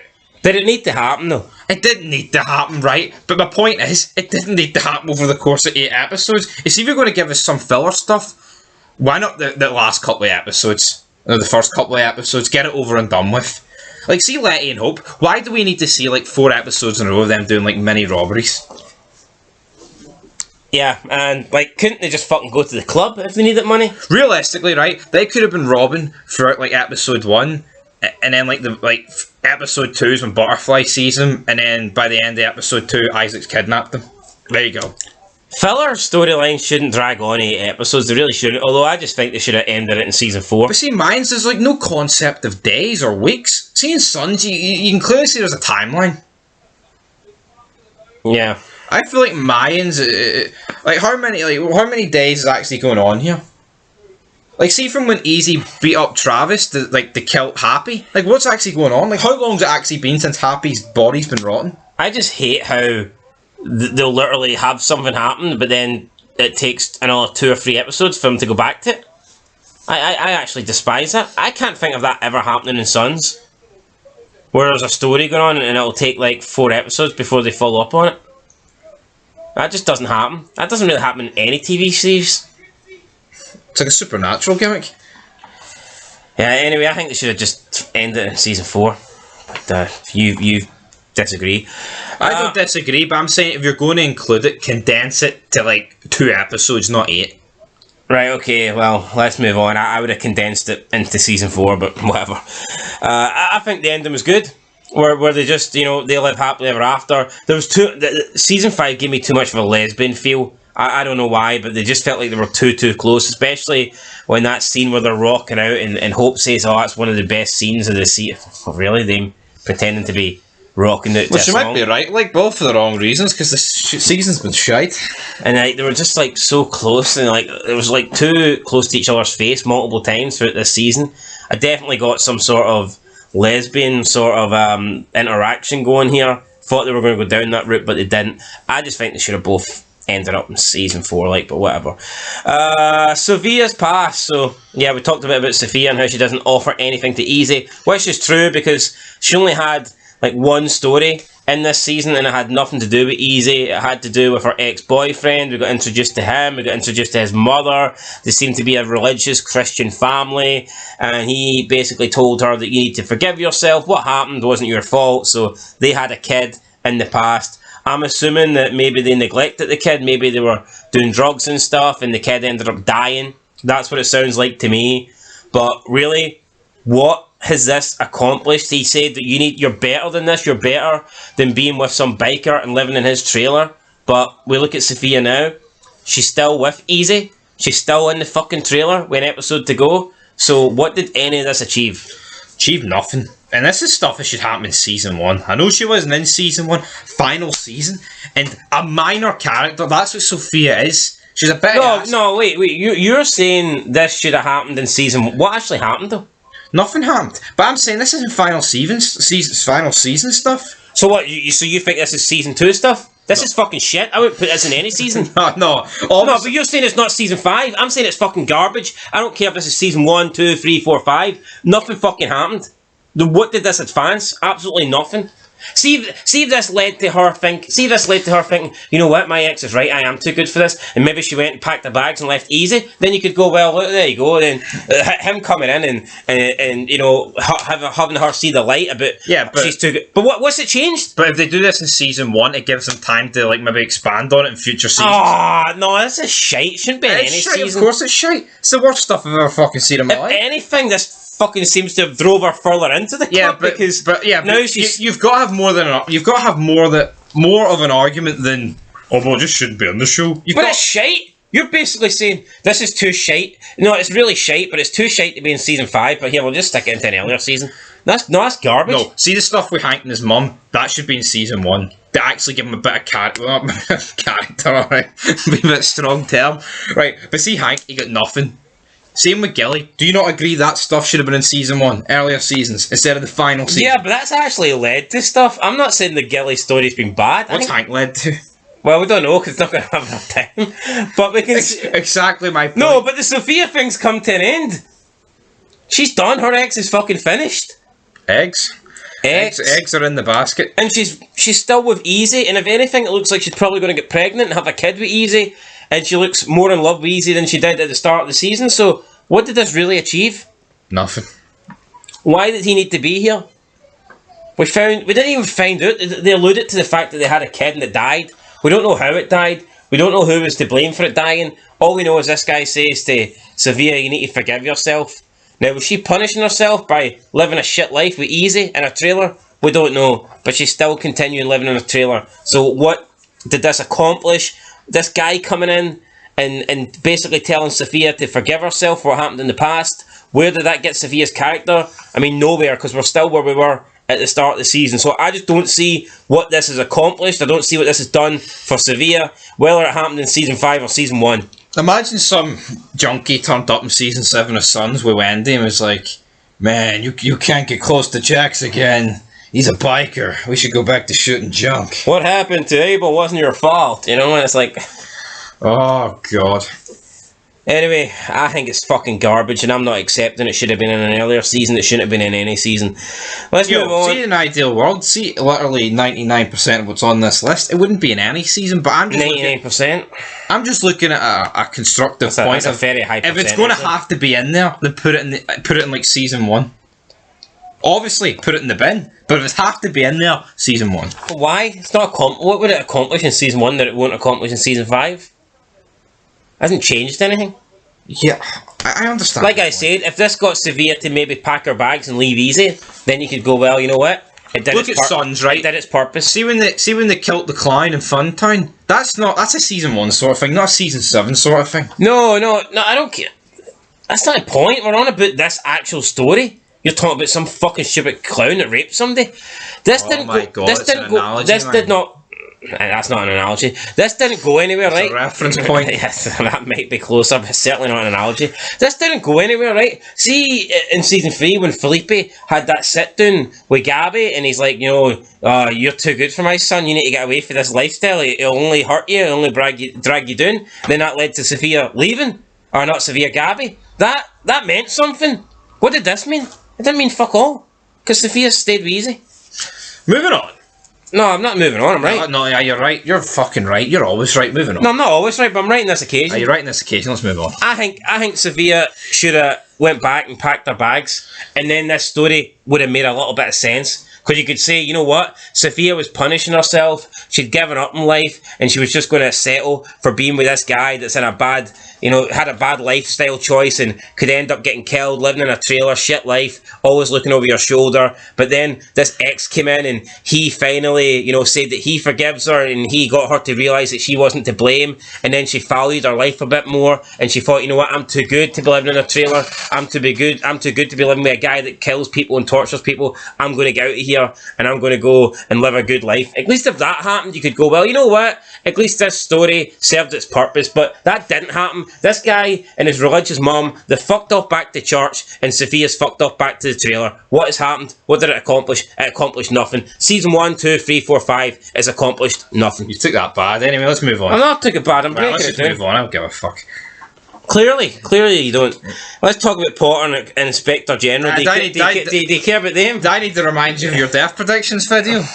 Aye, exactly, mate. What happened? Aye, yeah, what happened? Fucking watching this show. It was You're done? You're on like a fucking giraffe. You're done? I'm here for a 3-hour marathon, and you're tapping out at the halfway point? I'm not tapping out. Right, let's talk about Potter and Inspector General. That might cheer you up a wee bit. I've actually enjoyed these scenes. Well, we didn't get married, did we? No, we didn't. I haven't minded these scenes. I think they're both good actors. There's no real actresses and actors. Why not dedicate more time to these? Something that could actually matter, something that could affect the club and actually bring everything fucking down. Something that actually has importance. What I would say, this is important though. Sophia's past ain't fucking important. Right, we've touched that. What I would say about this, I would maybe have liked to have seen this like in season 3 and 4, like get a case building, because we didn't see Potter in those seasons. You're pretty much saying what Dan the Man says. I think you're agreeing with him. Is that what he said? Well, I mean, he's basically said that about everything. They've waited too long to do things like this, and that is the case. Like, he says, like, with Cody and Creeper, they should have really began that relationship a bit earlier than what they did. Could have felt rushed. I did feel rushed, I agree. So he says they should have maybe started that season 2 or 3. And I agree. Same with this thing here. All of a sudden, this case with the Inspector General, we should have seen signs of this happening a lot earlier. Maybe even in season 4. But no, we didn't get that. We just get it thrown in season 5, and then you barely get any scenes, and then you see the Inspector General in one episode, and then it's like you don't get to see her again to like another 3 episodes, and it's just hard to actually stay on track with what's happening, because it's like you get one scene and then you have to wait another 3 episodes before you get another scene. Just too far between scenes and episodes, in my opinion. If they'd cut out the filler, they could add more of this stuff. And they could have just built it better. Even the scene where she goes to Miguel's house and like she's talking to Emily. Another forced scene with Emily. Talking about motherhood. Fuck off. Yeah, it's like, look, see everything she's involved in. Emily's like the last person she needed to be having a scene with. But it's almost like we need to do something to keep Emily in the loop. Yeah, in this episode. Only scene where she was in. Yeah, is that it? You done talking with Inspector General? Yeah, you know what? I said Taz looks good. This video is about everything that's wrong. I have nothing really wrong with that. True. Just a bit. I would have liked that a bit more. And she looks good for her age. I commented on Taz's age, and I think she also looks good for her age. They're the same age. It's the same Taz that likes men. Yeah. Is she gay? Well, she's not a man, so there you go. Maybe gay makes you look younger or something, who knows? Well, let's talk about, moving on next. Like, I've already buried this group for quite a lot, and I don't really want to get this video banned, especially after putting 2 hours into it, so I'm going to keep this short and sweet. Broken Saints. Waste of time. It felt very forced, having a female biker gang. They talk about how they like save women from men. They bring in women and children. They're on about how they need to defend themselves. They need guns and stuff like this because they're at the most dangerous part. They're supposed to be on the border or something like this. How they could keep, a bunch of women could keep the border safe. Like, they talk about how dangerous it is, yet they somehow managed to survive. All this really was the Broken Saints just saying that women are good, men are bad. We even seen that with the scenes, like, I haven't really seen anyone talk down to the Mayans and talk down to Easy like this, but anytime they shared a scene or had interactions, it was always basically the Broken Saints coming out on top. They were basically laying down the order, and the Mayans were following. Even when they first met them, they got the jump on them with the ambush. It was always like the Broken Saints being powerful and the Mayans falling in line, and it's like we don't even get the Broken Saints outside of their territory. It's every time we've seen Broken Saints, they were on their private land or whatever this land is. I highly doubt they own this place, so it's not private land, but you get my point. Wherever their base is set up, we never got to see them come into like any other sort of territory. We never got to see them ride to like the Mayans clubhouse or get involved in anything. It felt like anytime we got Broken Saints, it was almost like cut off from the rest of the universe. I just did not like it. Didn't like the president, didn't like the VP. I didn't like how the bitch slapped Easy and basically just told Easy what to do, and we've seen how Easy's not afraid to kill anybody, and he'll do whatever it takes. He's ruthless, but when it comes to the Broken Saints, he like bows down and gets on his hands and knees, and he certainly doesn't act like a club president. He acts like a little bitch. So I just did not like the Broken Saints. Very forced. I don't believe you'd get an all-female biker gang like this, especially living on the Mexican border where it's supposedly dangerous and where they have to try and protect women and children from men. And all this talk about women always have to pay for men's sins just felt very forced. Everyone in the group literally did look like a feminist that would be like attending some like crazy left-wing rally or whatever. So yeah, I just didn't like anything about this I didn't like anything about it either, and you've covered it all, man. Anything you want to add? And I also think, I know I've already said this, but I really think the fact that we never got to see Broken Saints outside of this like land, it kind of took away from me. Also, the fact that like you had them just burying the Mayans and so, you aren't what they used to be. Fuck off. I'm not saying I would have liked this. Yeah, I know she belittles the Mayans and they just accept Sons. it. And Sons. Oh, but the Broken Saints are on top. Well, Elgin James is right and they were on top. But I'm not saying I would have necessarily wanted this, but would it not have just been cool if we got one scene where the Broken Saints actually ride out, or at least maybe she rides it with the VP to the Santo Padre clubhouse, and we actually see them in a different location? Maybe we see them in the Templo. I wouldn't use the word cool, but I would have been alright. No, I just think it would have been different to see them in a different scene, different scenario. What I would have liked would have been easy, being like, right, I want you guys to set up shop for us in the fentanyl business, and if you don't, I'll fucking crush you. That's what should have happened. But no, he made it seem like they were the Mayans were desperate and they were getting the best side of the deal. But even when the pipeline that gets burnt down, it's like the Suns ride it to them. Normally, I mean, the Mayans ride it to them. Like normally that wouldn't be the case. The club with the problem would ride it to the other club. Yeah. Should it not have been the Broken Saints? Should she not have been riding it to the Mayans? Yeah, but see Sons, did they like bow down to the Gohiwa? See the way they press bullets? Did he fucking slap Clay a bit? No, Clay basically threatened him. If you want to keep this bullet running going, then you better. Remember, he's like, I know you're charging the cartel 3 times more, Clay. What are you charging Charlie? I ain't charging Charlie a dick more, bro. And then like the fucking Russian guy, he just chokes him out. No Russian, but yeah. Moving on. I don't want to talk about the Broken Saints. I don't. I've said enough. I'm glad it's done. They won't be in the finale. I'm hoping so. They're done. Moving on. They're done. Grim Bastards. I mean, it was nice to see them come back. I don't understand why they are siding with the Mayans. I get it. They can side with the Mayans as they want. I would just like a little bit more into clarity. Can they not confirm it? Be like, yo, Sons, I thought we had a long-term relationship. Why are you trying to intimidate us? We're going to choose the Mayans now.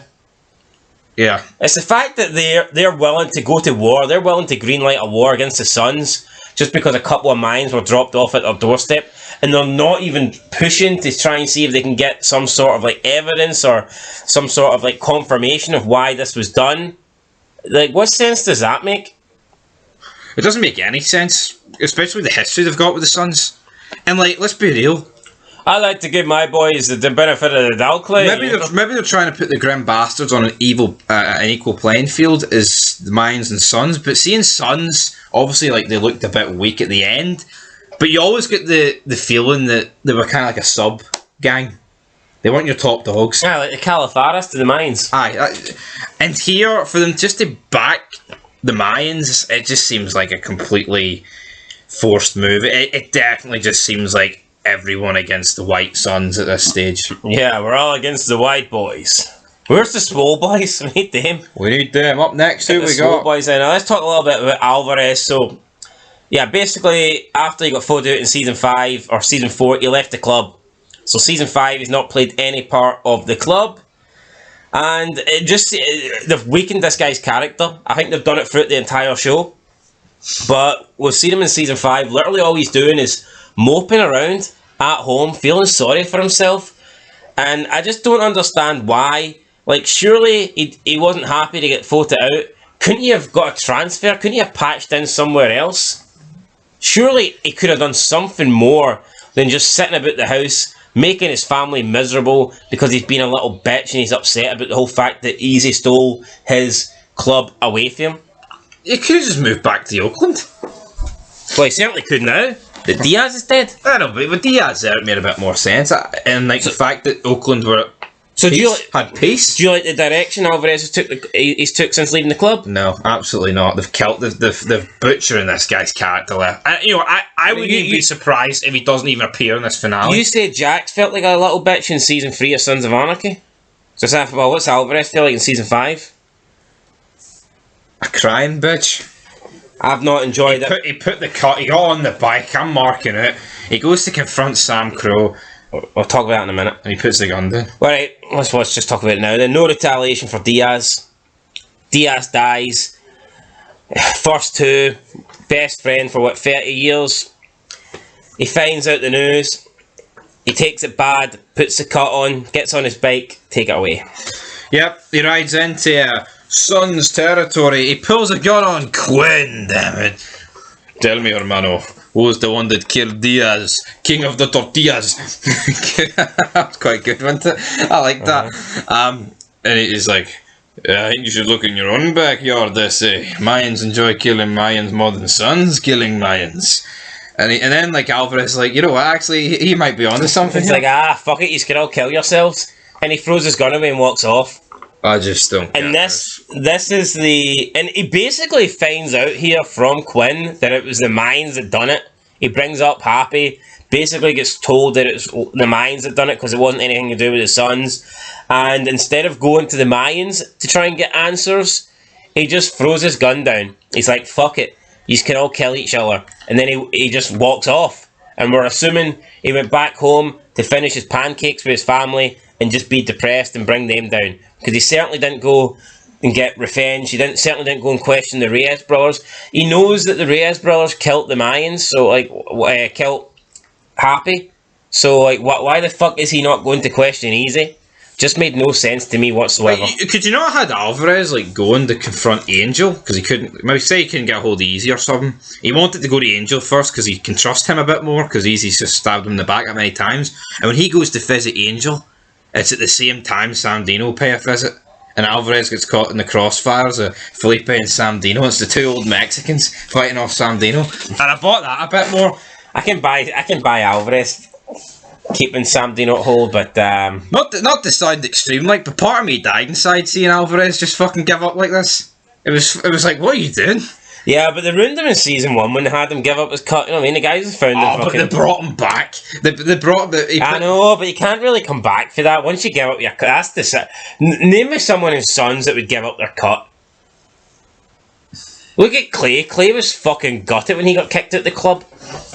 Well, I mean, you could argue. Look at Kyle. He was desperate to get back in. You could argue McGee and O'Neill gave up their cut in a way. Nah, they didn't. Come on, that's bullshit. That's not even a fair comparison. They were trying to make a bit of money on the side. He's fucking blowing up his own members, O'Neill. I think he made his bed. I know, but he's got... Frankie's made his bed. He's got true loyalty to the IRA. What's Alvarez got? Fuck it. Loyalty to the tortillas? The pancakes, man. You want pancakes? Oh, I need to flip a tortilla. What the fuck? And yeah, last with Alvarez... His relationship with Bishop, we're led to believe that these two are really, really close. He might be best friends with Diaz, but I think him and Bishop are more or less family. Maybe.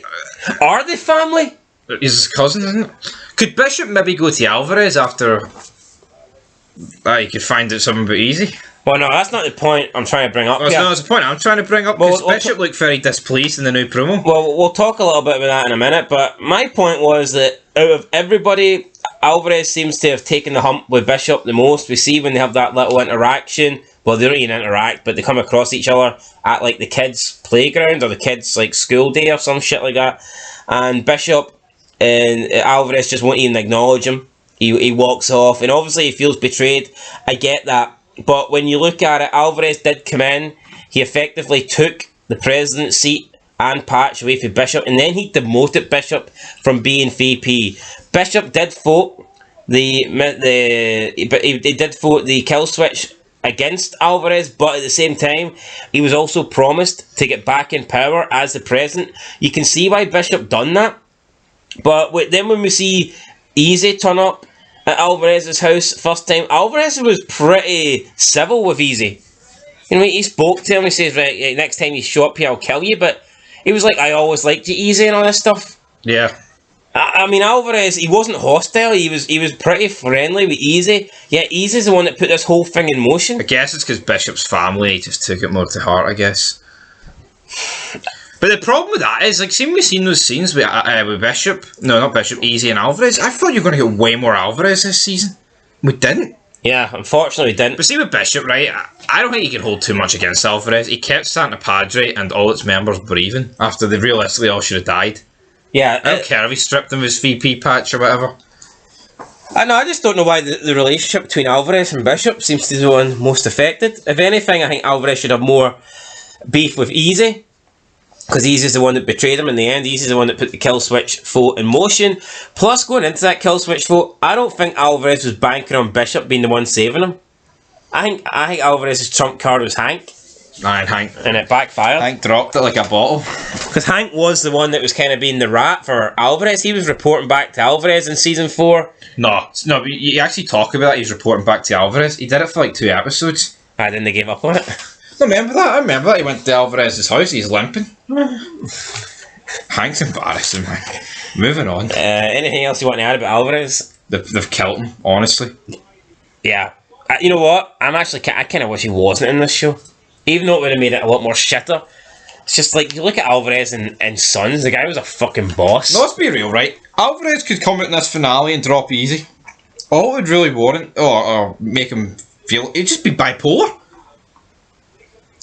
Throwing the gun down. To me, throwing the gun down was symbolic. I think he's done. I think that was the final draw. The straw, sorry. Final straw. So you don't think we're going to see him? I think we could see him. It could just be like the end of montage. He's just sipping a beer and he's finally accepted. He's just going to look after his kids and no be a Mayan anymore. Alright, we've talked about Mayans. Alvarez might not be a Mayan anymore, but I think it's time now to talk about the Sons. And let's talk about them. Sam Dino. Wait, what are we hitting with first? Alright, let's talk about the lack of war with the Mayans.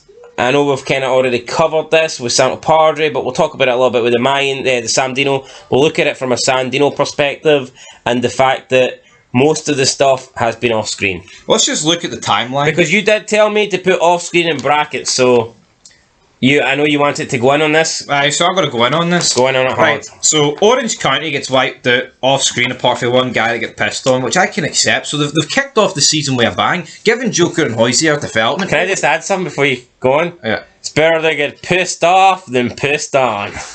Damn right, Stone Cold. Right, episode 2, they wipe out Inland Empire. So see, for Sam Dino, the first 2 episodes have been quite good. Yeah, they were after 2 episodes they were winning.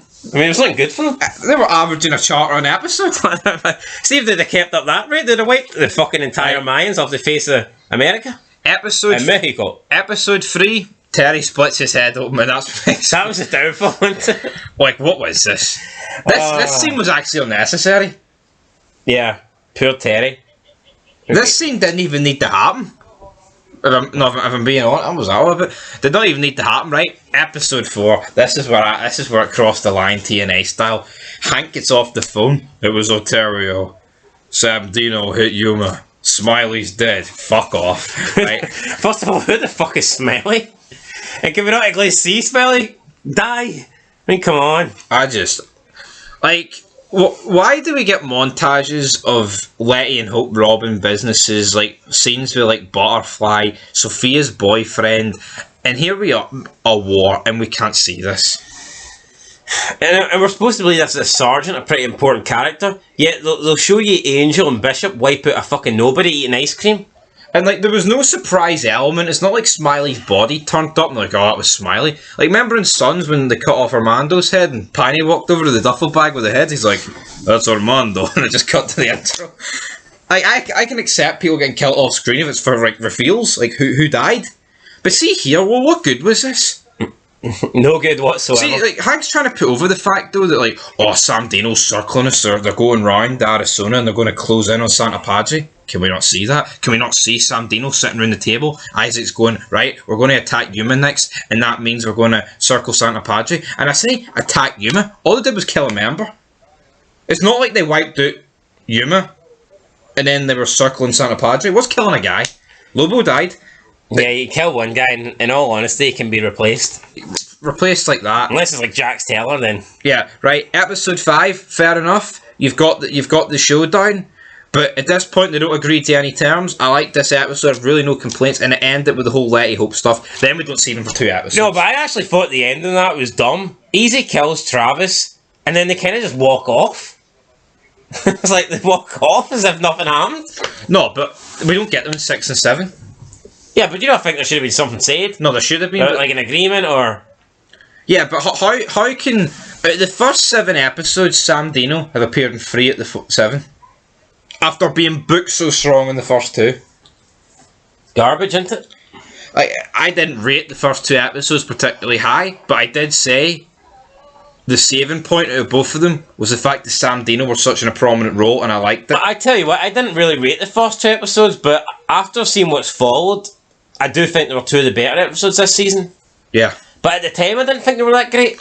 Nope. What are the other bullet points but Sam Dino? Hit me with them. Yeah, let's talk about a little bit Isaac, but probably more in general about the internal beef that Sam Dino has. We know that Terry doesn't like Isaac being in charge. I don't think most of Sam Dino like Isaac being in charge. Although Joker doesn't seem to mind. The Joker seems to have an issue with Terry basically being the VP and being spineless. So, yeah, there is an internal beef. First of all, why is Isaac president? How is he allowed to be president? How can he just waltz back in after being excommunicated years ago, I believe, by his brother Packer, and all of a sudden he just takes back in control and is like... This would be like Kyle from Sons of Anarchy, literally just walking in and Clay dies and Kyle walks in and puts his patch back on, puts his cut on, sits down in the top chair, grabs the gavel, and Jax Taylor just walks in and is like, alright, Kyle, I guess you're the new leader, and sits down. No, but you know, it's a fucking joke. This guy's been spending years on crispy bacon at the top of the fucking table. This guy's been spending years in Meth Mountain, just being an absolute junky bastard. And he's somehow been allowed to walk back into Sam Dino and be the president. There's no way this should have been allowed to happen. No way this should have happened. I agree. And even the fact like Terry was in hospital for quite a lot, why was he not stripped of his VP patch? Well, why would he be stripped it? Well, we've seen people become inactive. Well, he didn't die, did he? He was in hospital for a bit. Look at Clay. He got his president patch. I know, but that was kind of different. That was like after everything Jax found out. Fair enough, right? So would you want Isaac to walk in and cut Terry's patch off and give it to Joker or something? I'd have fucking rather Joker. Anyway, so yeah, the internal beef within the Sam Dino, I just don't see how they allowed it to happen in the first place. They don't seem to want Isaac. What I will say is, at least like the chart was in disarray, and they wanted someone who'd be like all out against the Mayans. Like that's the only argument I've got. But I remember before it started debating who would be the president this season, and I said that I predict that all 3 of Packer, Terry, and Isaac will be presidents at one point. I thought it was a wee bit idiotic. Les Packer on his deathbed. What the fuck was he going to do? Well, I don't know. Well, at least I at least thought Terry would be president. Terry couldn't run a fucking bath, alright? He couldn't. No, but is that not the natural chain of command? Like, should Terry not have been promoted? Well, see, Doc died in episode 8? But Terry was still in hospital. So what were they doing in episode 9? Sam Dino weren't in episode 9, I don't think. Yeah, but what were they doing off screen? Licking their wounds. Fuck off. No, but I mean, should Packer then not have been president since Doc was like standing? Well, I was thinking Packer would make a recovery. I just remembered the whole Easy and JJ storyline. He just turned up every couple of episodes, hey. You got any word for me, Easy? No, I don't know. I think it's retarded. At least what they should have had was Terry start the season as president and Isaac basically just comes in and takes it off him. Yeah. I think it would have been funny if Terry was literally sitting at the top of the table holding the gavel and Isaac just walks in and grabs his cut while he's sitting there and cuts the patch off him. And then hands him the VP one. That would have been Terry. Just completely jobbed it. I think that would have been pretty good. That didn't happen. But whatever. Terry's betrayal. So yeah, we've seen Terry. He doesn't like Isaac. Doesn't trust Isaac. He thinks Isaac is going to kill him. And he decides to grow a pair of balls in episode 8 by allowing Hope to leave. And in the process, he kills a bunch of women in the clubhouse. Now, whether these were crow eaters or whether they were people from Meth Mountain, I mean, does it really matter? Terry's killed them to allow Hope to escape. It's almost like he didn't like seeing the way Isaac was treating Hope. But if he didn't like that, then shouldn't he have fucking made a stand? Shouldn't he have said, look, this isn't what this club's about? Yeah, I don't know. See this whole argument, oh, they were meth mountain ladies. Even if they were, surely Isaac being present and bringing them down automatically makes them crew eaters. See, crew eaters, I'm sure they were like hookers or prostitutes or escorts at one Yeah, point. it's not like the high value fucking women, like they're all doctors like Tara. No, see, Hope, that why is she trying on Twitter to like defend the actions of Terry? Oh, it's alright to kill 4 women to let you go free. Well, the fact is, the whole story was garbage, and she's trying to defend it because it was her storyline, but the fact that she had a chance to escape, then she blows it. Oh, I'm not going to give up. Letty's going to come and save me. I trust Letty. Letty comes and saves her, and then she fucking throws herself in front of a truck. Dumb as fuck. But yeah, Terry, it was nice to see him finally do something against Isaac, but this wasn't what he should have done. He should be confronting Isaac. He should be saying, I don't like the way you're leading the club. We don't like the way you're leading the club. There should have been some sort of confrontation, but instead all he's done basically the whole season is shit his pants. Even when they lost the 5 members on the bridge, he was afraid to even say it. Yeah. We lost the 5 members. I mean, I could almost understand if it was his idea or some shit like that, and his idea backfired. Our remedy is surely showing some light. I just don't get it, man. Terry's betrayal on Isaac made no sense to me. And also, like, why is like the president of the VP not privy to like a gun running thing? Shipment. Yeah. Let's move on then. The death of Jess. So yes, Jess was like the informant. She was in the Mayans clubhouse. She was reporting back to the son, Sam Dino. We've seen in episode 3 where Terry was like adamant that he needs more information because he thinks that Isaac's going to kill him. He starts strangling Jess, then Jasmine cracks him with a phase and is like, that's my sister, you don't be killing her. Now we know that Jess is dead, and what follow-up have we got since then? We've got absolutely nothing. We don't know if Sam Dino knows, we don't know if Terry knows, we don't know if Jasmine knows. Pretty much nobody knows, and Jess was supposed to be their big ace card, I guess, in the pack, and what has happened since then? Nothing. But no, I'd say about this is, I think they don't even want to show a scene with Jasmine confronting Terry about this, because then it would like push Terry's agenda to be against the Mayans, and I think clearly this season they've went for Terry not being all in against him. And so it would conflict it? Yeah. But is this not dumb? Well, if everything's dumb. Are we even going to see Jasmine again? I don't think so, no. So basically she got one scene this season? Yep, that's what I think. Yep, that's what I'm going for. Her scene is saving her sister, but then when her sister dies, she's got no... Shouldn't she be saying to Terry, Mayans killed my sister, what are you going to do about it? Yeah, but there's not even a scene for Sam Dino, like, discussing, like they made it a big deal about here if Jess doesn't give us information that Terry and, like, Isaac's going to kill her, and then she dies, and it's like, oh, well, don't even acknowledge it. Doesn't matter if she's dead or not. Why they not acknowledge it? Because it's garbage. And I get Isaac probably doesn't care, and I get most Sam Dino doesn't care, and I'm not saying that Terry himself would personally care, but wouldn't Jasmine care? Wouldn't Jasmine be saying to Terry, look, yous were making her get information. This is your fault. No, she's dead. What are you going to do about it? She's dead. You need to make those bastards pay. Are we not going to get that? No, I don't think. Well, is that going to happen in the series finale? I doubt it. Doubt it very much so. And finally, last thing revolving Sam Dino is the death of Packer. Let's talk about it. Like I said, guys, I said at the time, I feel like for him to die, this should have probably happened in season 4 when they tried to kill him, or at the start of this season to make Isaac a bit more unhinged. This could happen to episode 3, right? Imagine this happened in episode 3 after he's just wiped out 2 charters, rather than like 5 episodes in a row of inactivity. Yeah, it's almost like the war was on pause, and then his brother dies made him go, oh, I need to kill a Mayan now. Yeah, it was dumb. Yeah. So all of a sudden, Isaac just wants to kill a Mayan's brother because his brother's died. Said at the time, and I'll say again, this whole going after Angel, killing Felipe thing should have happened way earlier. I actually thought the scene itself was alright, but not for a penultimate episode. The main thing that bothers me is just Packer just dying.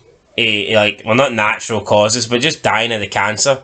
Like, if he's going to die... I guess it is natural. Can we not at least have... Why didn't we just have the sons Then why didn't we just have the Mayans take him out in the hospital back in season 4? Then this would have gave Isaac an actual reason to come back and lead the Mayans because he wants revenge for his brother. Why didn't they just do that? That would have made a lot more sense to me. Yeah, kill him off screen. I mean, Well, they kill everyone else off screen. Yeah. But would this not make then Isaac comes back and Isaac wants revenge for Packer? Exactly, man. Why did Isaac come? Why did Isaac join the Suns? Why did he come back to Sandino? To kill the Mayans, Was he bored of doing junk? I believe when Tig and Alvarez were talking, they kind of like hyped up the fact this guy loved killing Mayans, but I don't really know. We didn't kill Coco, did he? Hey, look, where's Coco? Coco, loco. That just makes no sense. For me, if the Mayans killed Packer, then you can actually see a legit reason for Isaac wanting to get back involved in the Sandino and take them out and make them pay. Yeah. But that didn't happen. It's not even like Les Packer gave his blessing for Isaac to become president. That could have been a thing that could have maybe made sense for Isaac to be president, but then again, I mean, would they really care what Les Packer has to say? But then again, they had about 10 members guarding him at the prison. Maybe Packer's like, oh, I don't trust the future of this club in that idiot Terry's hands. Packer, Isaac, I'm giving it to you, brother. Come on, man.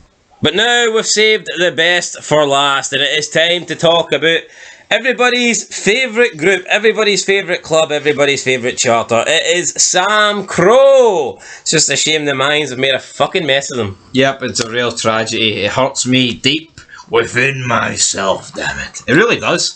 I wish I could sit here and say it's one big laugh, but it actually annoys me. So I think we should start off with probably the biggest talking point of Sam Crow in Season 5. And it would have to be Happy's death. Yep, Happy's death, which I actually enjoyed well, I didn't really enjoy them. No, I didn't like the fact that he died, but I thought it was done very well. Yeah. I thought the scene where they bust in and he's basically, you know, still to the end, going out like a badass. He's refusing to beg for his life. He's telling that bitch, just get out of here, don't say anything to Chibs, just leave. Then he makes fun of their mother dying. I thought the scene was really good. It did remind me of Happy, and he's just sitting there accepting that, you know what, my life's probably over, but I'm going to have one last smoke before it is. And he went for his gun to try and drop both of them. Didn't work for him. He ends up getting shot multiple times before Angel puts one in his head. But, I mean, overall, I thought the scene was really good. Now, I can't say I was happy to see Happy die, but I thought the scene itself was good. I have no problem with the scene. The reason why it's on this list is the follow-up, or should I say the lack of follow-up to Happy's death. Absolutely nothing has happened, and we find out that Sam Crow, in fact, do know that he is dead. The woman that he is with did report back to Sam Crow, but for some reason, they're doing absolutely nothing about it. We find this out when Alvarez approaches and confronts Quinn. Quinn says that it was the Mayans and the Reyes brothers that killed Happy. What's Quinn doing about it? He's fixing his bike. What is Sam Crow doing about it? What's Tig and Chips doing about it? They're not even on the show. We're getting absolutely nothing. We're not even getting some fake members that are thrown down to Sam Dino. Like, at the very least, couldn't we get like a phone call where it's like Terry or something's talking to Tig or Chibs and they tell Terry on the phone that they are sending down some members from Sam Crow in order to help Sam Dino fight this war, and that they're doing it to get revenge for Happy. Even if it's guys that we've never seen before and we just pretend that they're new Sam Crow members that have been patched in within the last couple of years, wouldn't that at least be something? It would be. See this whole gimmick though of Quinn's getting his bike fixed? What are they? See this whole him going, oh, Mayans kill Mayans more than we do. No. Happy, man. What are we doing here? Yeah, this isn't O'Halloran they've killed, it's fucking Happy. Sergeant at Arms, been a son for what, nearly 15 years now? Yeah, Sam Crow. And he just gets killed and they don't do anything about it? Like, it's not ideal, I get it, like, we all want Tig, we all want Chibs, but if the actors aren't willing to come back, I understand, I accept that. Why can't they just do what I said? Why can't they have some Sons of Anarchy guys coming down that have the fucking undercut Sam Crow? Yes, but they actually got Quinn back and didn't do anything with him. Well, maybe they only wanted to do one scene, I don't know. One scene. I'm sure he'd be willing to do something. Honestly, the whole thing is a disgrace, and we can't even argue that. Because, like, with Diaz's scene, when he busts in, he's like, they killed a member of Sam Crow. There's so much emphasis. Yeah, Diaz was shitting his pants. Yeah. Like, Diaz knew it was on.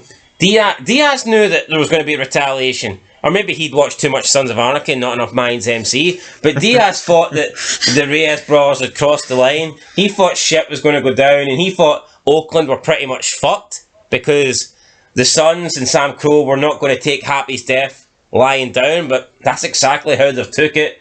And Diaz got killed, and nobody really cared about that either. I mean, you can kill whoever you want, really, in this series, and there is no repercussions. Yeah, and I'm looking at this episode to go, and I just don't see how Sam Crow fit in. Can they not have just had members for Sam Crow, members that we don't know about, members that have patched in the past couple of years, and they arrive at the Sam Dino clubhouse and they say, Chib sent us, we're here to avenge Happy. Whatever you need in the war against the Mayans, we've got your back. Exactly. What's wrong with that? Nothing. Is it what we want? No. Is it ideal? No. It's a compromise. But is it better than what we're getting? Yes. Because it just makes Sam Crow... It makes Sam Crow, A, look weak as fuck. It makes them look like bitches. But it also makes them look like Happy meant absolutely nothing. If Quinn's fixing his bike, right, instead of doing retaliation, why have this... No, why is Diaz so concerned? Why did they sign a peace treaty if they're not even going to fucking do anything? See if Diaz knew that instead of going for retaliation and heading straight over to Oakland to kill the Mayan charter, see if Diaz knew that Quinn was just the first thing he was going to do when he found out was going to fix his bike. Do you think he'd have burst in to the Santa Padre club? You see her panicking? Yo, but this ain't a Sam They Crow. killed a member of Sam Crow, you know, like, I mean... Yo, but this ain't just a Sam Crow issue. Oakland think the Sons have killed Diaz and Jinx, and they haven't done anything either. We could argue maybe they're going to do it in the final episode. But we haven't seen anybody for Oakland. Does Oakland even exist anymore? This just ain't the Sam Crow I know. I don't think it's the Sam Crow any of us know.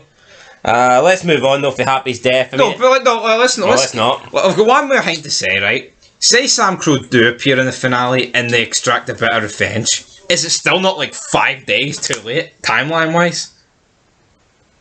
5? Or however long it's been, I don't know how many days it's Weeks have passed on since that happened? You'd say weeks. Yeah, I'm pretty sure they even mentioned it. Yeah, it's been weeks. At least. Who said that? I am pretty sure it's been weeks. No, but who said it? I don't fucking know, do you? Who's your source? Don't have one. Anyway, what's next? What is next? I need a drink. I've been talking 2 hours here. It's getting to me. You could talk about this show for fucking 24 hours. It still wouldn't make any sense. No, it doesn't make any sense. But the fact is, I definitely need a drink, and I don't have any. Right, let's move on. Let's talk about. Let Isaac piss in your mouth. You like that, do you, Isaac? Do. Tastes like piss. Tastes like. What a fucking line for answer. I mean, what's Felipe ever said? I'm using Felipe because he's like the only guy that's old and decrepit like on some Let's issue. move on. I don't give a fuck about Felipe. Right. Did we even cover Felipe in this list? I He hasn't done anything anyway, apart from mope around like he did in season 4 and 3. So what the fuck? What news is there? I tell you actually what we haven't covered, and we actually need to cover it. But we'll talk about it after Sam Crow, because I think it's really, really important. But let's talk about Wendy's return. A lot of people are saying this was great. And look, while I'm under no illusion, it was cool to see Wendy, right? It's got like a nostalgia thing. It offered nothing. It was filler. It didn't make any sense. It was completely forced. Wendy would just help this guy. And because he appears to be a member of a club, she's going to have like a heart-to-heart with him and talk about Jax Taylor out of fucking nowhere. And then pretends like she cares about this guy's current girlfriend and giving them relationship advice. Just incredibly forced. I'm not saying she wouldn't maybe help him drive him to the next town, but going into detail about her children, about like her ex. Obviously, we know it's Jax Taylor, And the fact that they didn't actually say Jax, it's a disgrace. we don't get a name drop. And actually just buried him. Oh, I'm cleaning up his mess a decade later. No, he set you up for life on a fucking farm, you junkie bastard. Yeah, and then it's like, I don't know if you're in good terms, so I'm not going to mention which club. It's like the fact that you're saying that basically gives it away that we're not on good terms. Yeah. Like, it was just dumb. No, but she says that like he's any other member. He was the guy. He was the man. John Teller's son, president, VP for. I mean, and it's like, it took about 15 minutes. And it was straight. It was like, once you got Wendy, it was just straight Wendy for like 15 minutes. It wasn't like they showed you multiple scenes. Or like, it was multiple scenes, but it was like continuous. It and was again, no, but with this, like we said in the review, it was cool to see, but it shouldn't be penultimate episode. This should have happened earlier in the season. Like, Easy coming off his bike in the penultimate. It's filler. This is fucking filler. All Easy did, he went to the Broken Saints, talked with Wendy, and then he reconciled with Sophia. That's what the main character did in the penultimate episode. All this Wendy shit did was it was basically giving relationship advice. A relationship that we already discussed earlier in this video that's filler. So Wendy gave Easy a bunch of relationship advice so he could go and basically make love to Sophia after this whole thing with Wendy. If anything, it would just make more sense if she like talked about like, oh, in war no one really wins, and like she can give like a son's perspective because she was like Jax Teller's old lady for a point, and like that makes Easy think about the war and his next move. At least that's not filler, it's about the war. So yeah, we get filler Wendy and Easy, and then Easy goes home to his filler girlfriend that offers absolutely nothing to the story. Just a waste of a return. Like I said, it was cool to see Wendy, but in terms of progressing the story or doing anything for this season or for the episode, looks good for 52. Does look good for 52, but nah, so does JD Potter looks good for 42 as well. Definitely looks good for 42. What the fuck are the Mayans crew using in the cream department? I don't know, man. VO5? VO5, buddy. Right, so that's Wendy's return over and done with. Ruined Legacy with a question mark. What you got to say about that? I think it has. I'm sorry. I mean, I don't want to say it. I wish I didn't have to say this, but it just goes back to the whole happy thing. Sons did not... Look at it. Immediate retaliation. Half the time they didn't even thought it. They just fucking did it. Yeah, it's like, I mean, if we compare it to other shows, like Better Call Saul, I mean, we thought that was boring, but I can't really say it ruined Breaking Bad, because most of it was set before Breaking Bad, and it didn't, even though we didn't really enjoy it, it didn't really do anything to ruin the characters. This show has just destroyed what we've seen Sons build in the previous 7 seasons. Like, the retaliation, or the lack of retaliation for Happy, I just can't understand that. Even when Chib says it took us, longer to get the gun running business than we intended, almost felt like they'd betrayed Jax Teller at that moment as well. I didn't mind that though, because it kind of like backed up what Jax really wanted, and was like, well, I need to get my kids away for this. It proves they would never have really went legit, damn it. So, I have no issues with that personally, but at the end of the day, looking back at the Mayans, in terms of what it did for the universe, would it have been better for it not to happen? I'm leaning towards yes. Well, if you look at all the characters, who's it advanced? I'd probably say the only character that hasn't done any damage would be Happy. Yeah, it's made Happy better, I'd say that.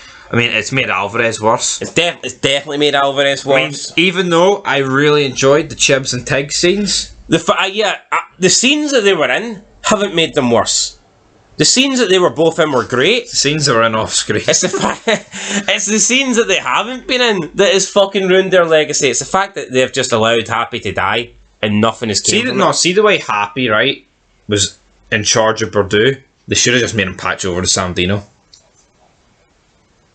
Yeah, that would have made more sense. Even though it sounds better that he's still a Redwood original, and it would kind of cheapen the character a bit to like change charter, and he wouldn't quite feel the same as he stayed. At least that would give a logical reason though for Sam Crow not getting involved. Yeah. Even though I still think they would, because of the amount of longevity he spent at the club. Yeah, no, exactly. So, anyway, guys, my voice is going. What's up next? Last but not least, for Sam Crow, no return of Tig and Chibs. Very, very disappointing. Kim Coates said last year that he wouldn't return for just any minor part. He'd want to play a big role. Now, I'm not sure if the role got changed going into season 5 with the cancellation of the show. Did that hurt? Did that ruin whatever they had planned for Tig? Did that maybe make them change their mind to try and wrap up the show quicker, and they decided they didn't want to bring Tig back. I don't know.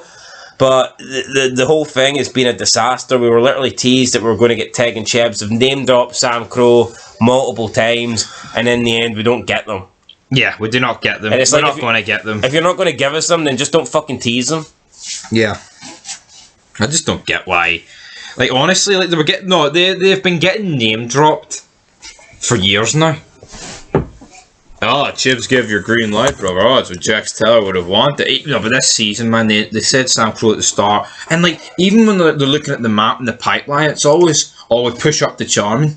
We take out Sam Crow. That'll show those fuckers in Charming. Yeah, all these name drops, Sam Crow this, Charming that, and do we get them? No, we don't. But they know they're not going to get them, so why are they fucking name dropping them? It's almost like they've just done it to try and keep us watching. Yep. Oh, you've got to stay to the end of the season because you're going to get Sam Crow. You're going to get Sam Crow. We ain't ever getting Sam Crow. No. Not in this show. Maybe in a future spin-off, but we're not getting Sam Crow. I'm sorry to burst anyone's bubble. If you think we're getting Tig or Chibs in the final, you're not. You're not, guys. And I'd love to be wrong, though. I would fucking pray to be wrong. Now, there's a few... that's just done talking about Sam Crow. Let's just quickly talk about a few things before we end this. I noticed there's a couple of characters that we didn't mention and a couple of stories. First of all, Emily. Thoughts on Emily? I think her story fit. I think she should have died in season 3. Yep. Personally, I think when Galindo pushed her underneath the bath tub... She should have went down the drain. I think they should have just drowned her there. Even if you want to make she survives, even when she leaves at the end of season 3, I think that should have been enough. I think you could have written her character out then. But it's Elgin James. This show is Elgin James and Friends.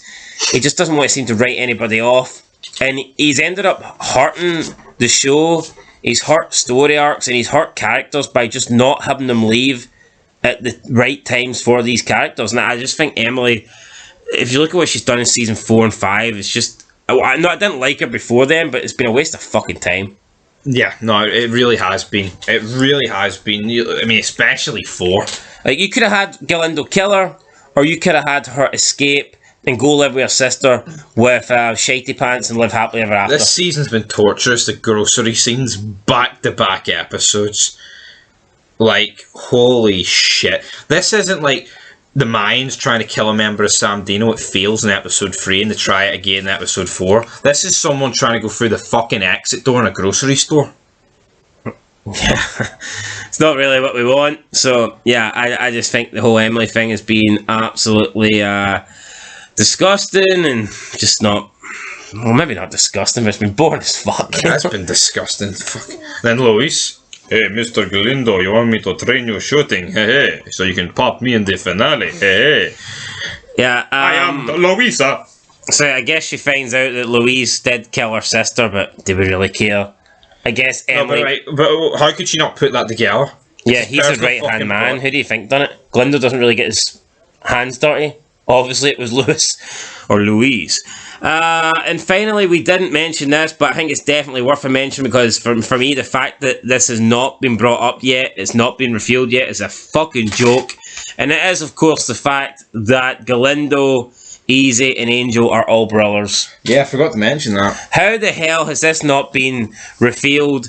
We know that Felipe has told Galindo, but how Angel and Easy don't know by now is fucking insane to me. I remember when they first showed the promo, like, kind of on the bridge, where Angel and Galindo meet, and Galindo's telling Angel that he needs to get Easy to stop, and Angel tells Galindo that he doesn't listen to me.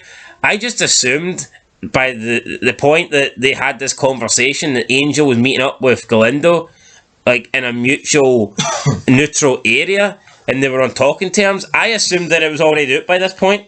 Yeah. That the reveal was already happening. But no, the problem is with this, it's like this, Taza, Easy coming out as a rat, all these Sam Crow, Sam Dino, War, all these storylines, there's one episode to go. Let's not kid ourselves. I wouldn't even be surprised this doesn't come out. But even if it does, it's like you're not leaving enough time to really do anything about Let it. it breathe. Like, there's no aftermath. It's not, I can't wait to see what happens next week. There's not going to be no tension. There's going to be no atmosphere. It's not like... There is no tomorrow. Yeah, like, there literally is no tomorrow. Like, when they find out this, if they do find out about this, They are going to have to do something and act on it then and there. And I just don't think it's going to have this big effect that people feel it is. Oh well, maybe FX will change their mind and renew it for season 6. Galindo knows, and he hasn't done anything about it, so he doesn't care. Yeah. He obviously doesn't care about the fact that Angel and Easy's his brother. He doesn't want anything to do with Felipe. I would imagine Easy will be similar.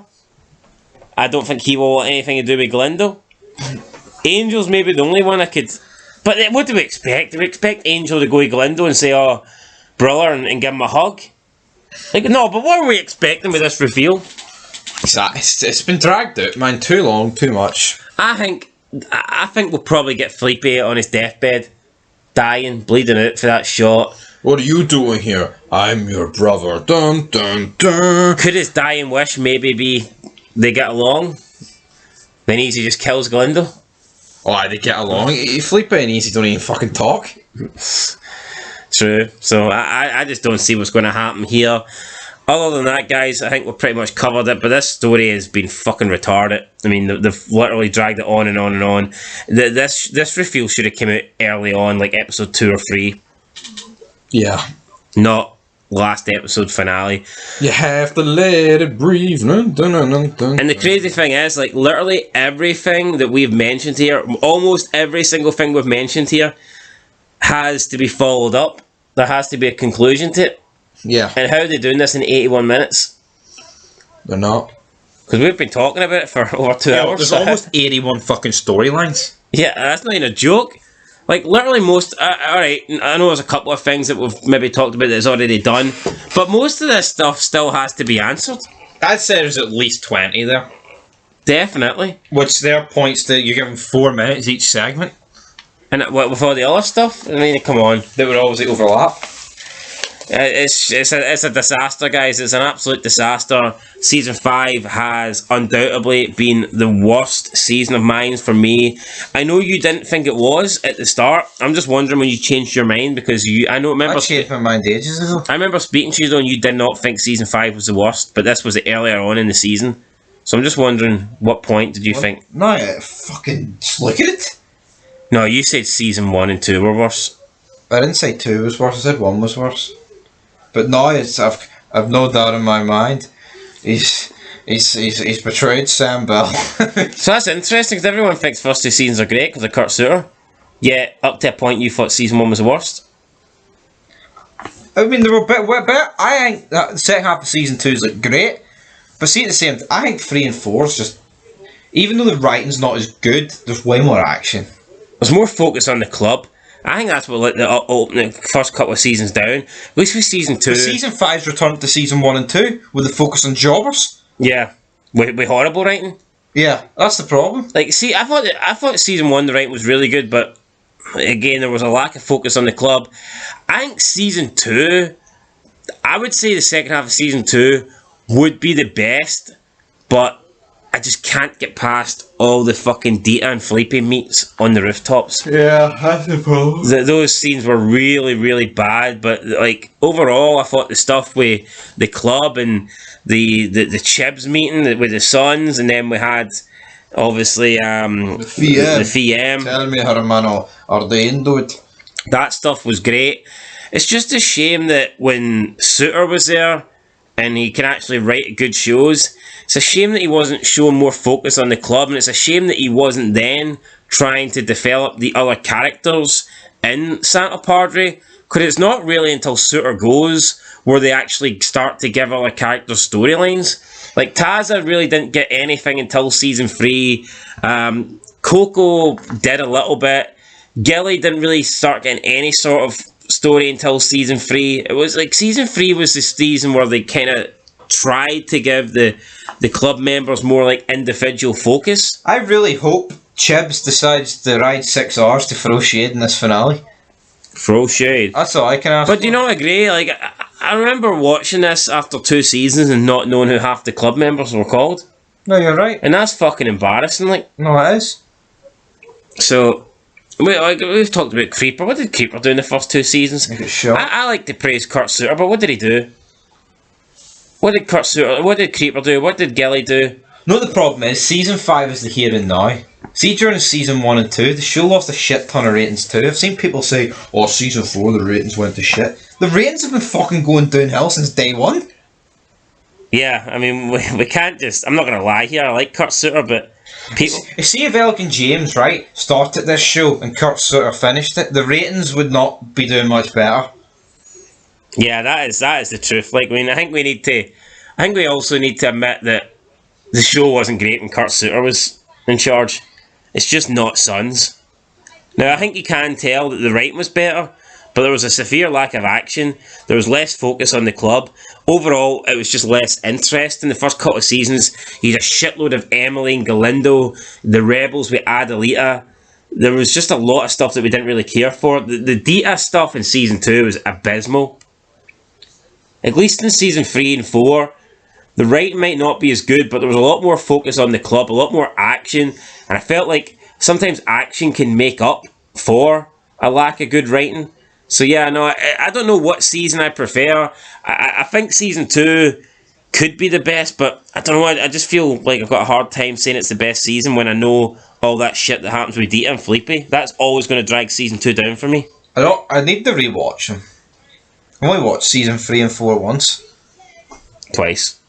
Once? Twice. What, how? Because we've reviewed it, mate. Yeah, because we reviewed it at the time. Did we not review 3 and 4? No. Why the fuck did we not? Time.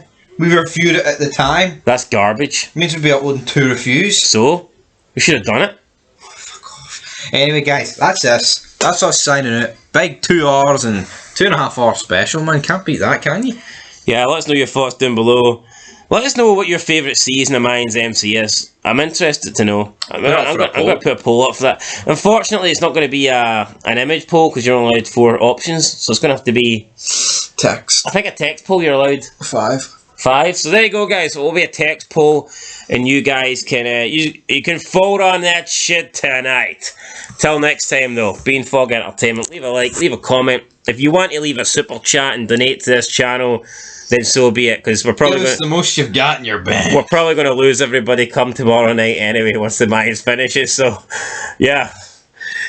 Put your hands in your pockets, guys, and help us because we might be facing a Mr. Mayhem vote tomorrow. Till next time. Oh man, it's like 6 AM and I want to go to bed. Peace.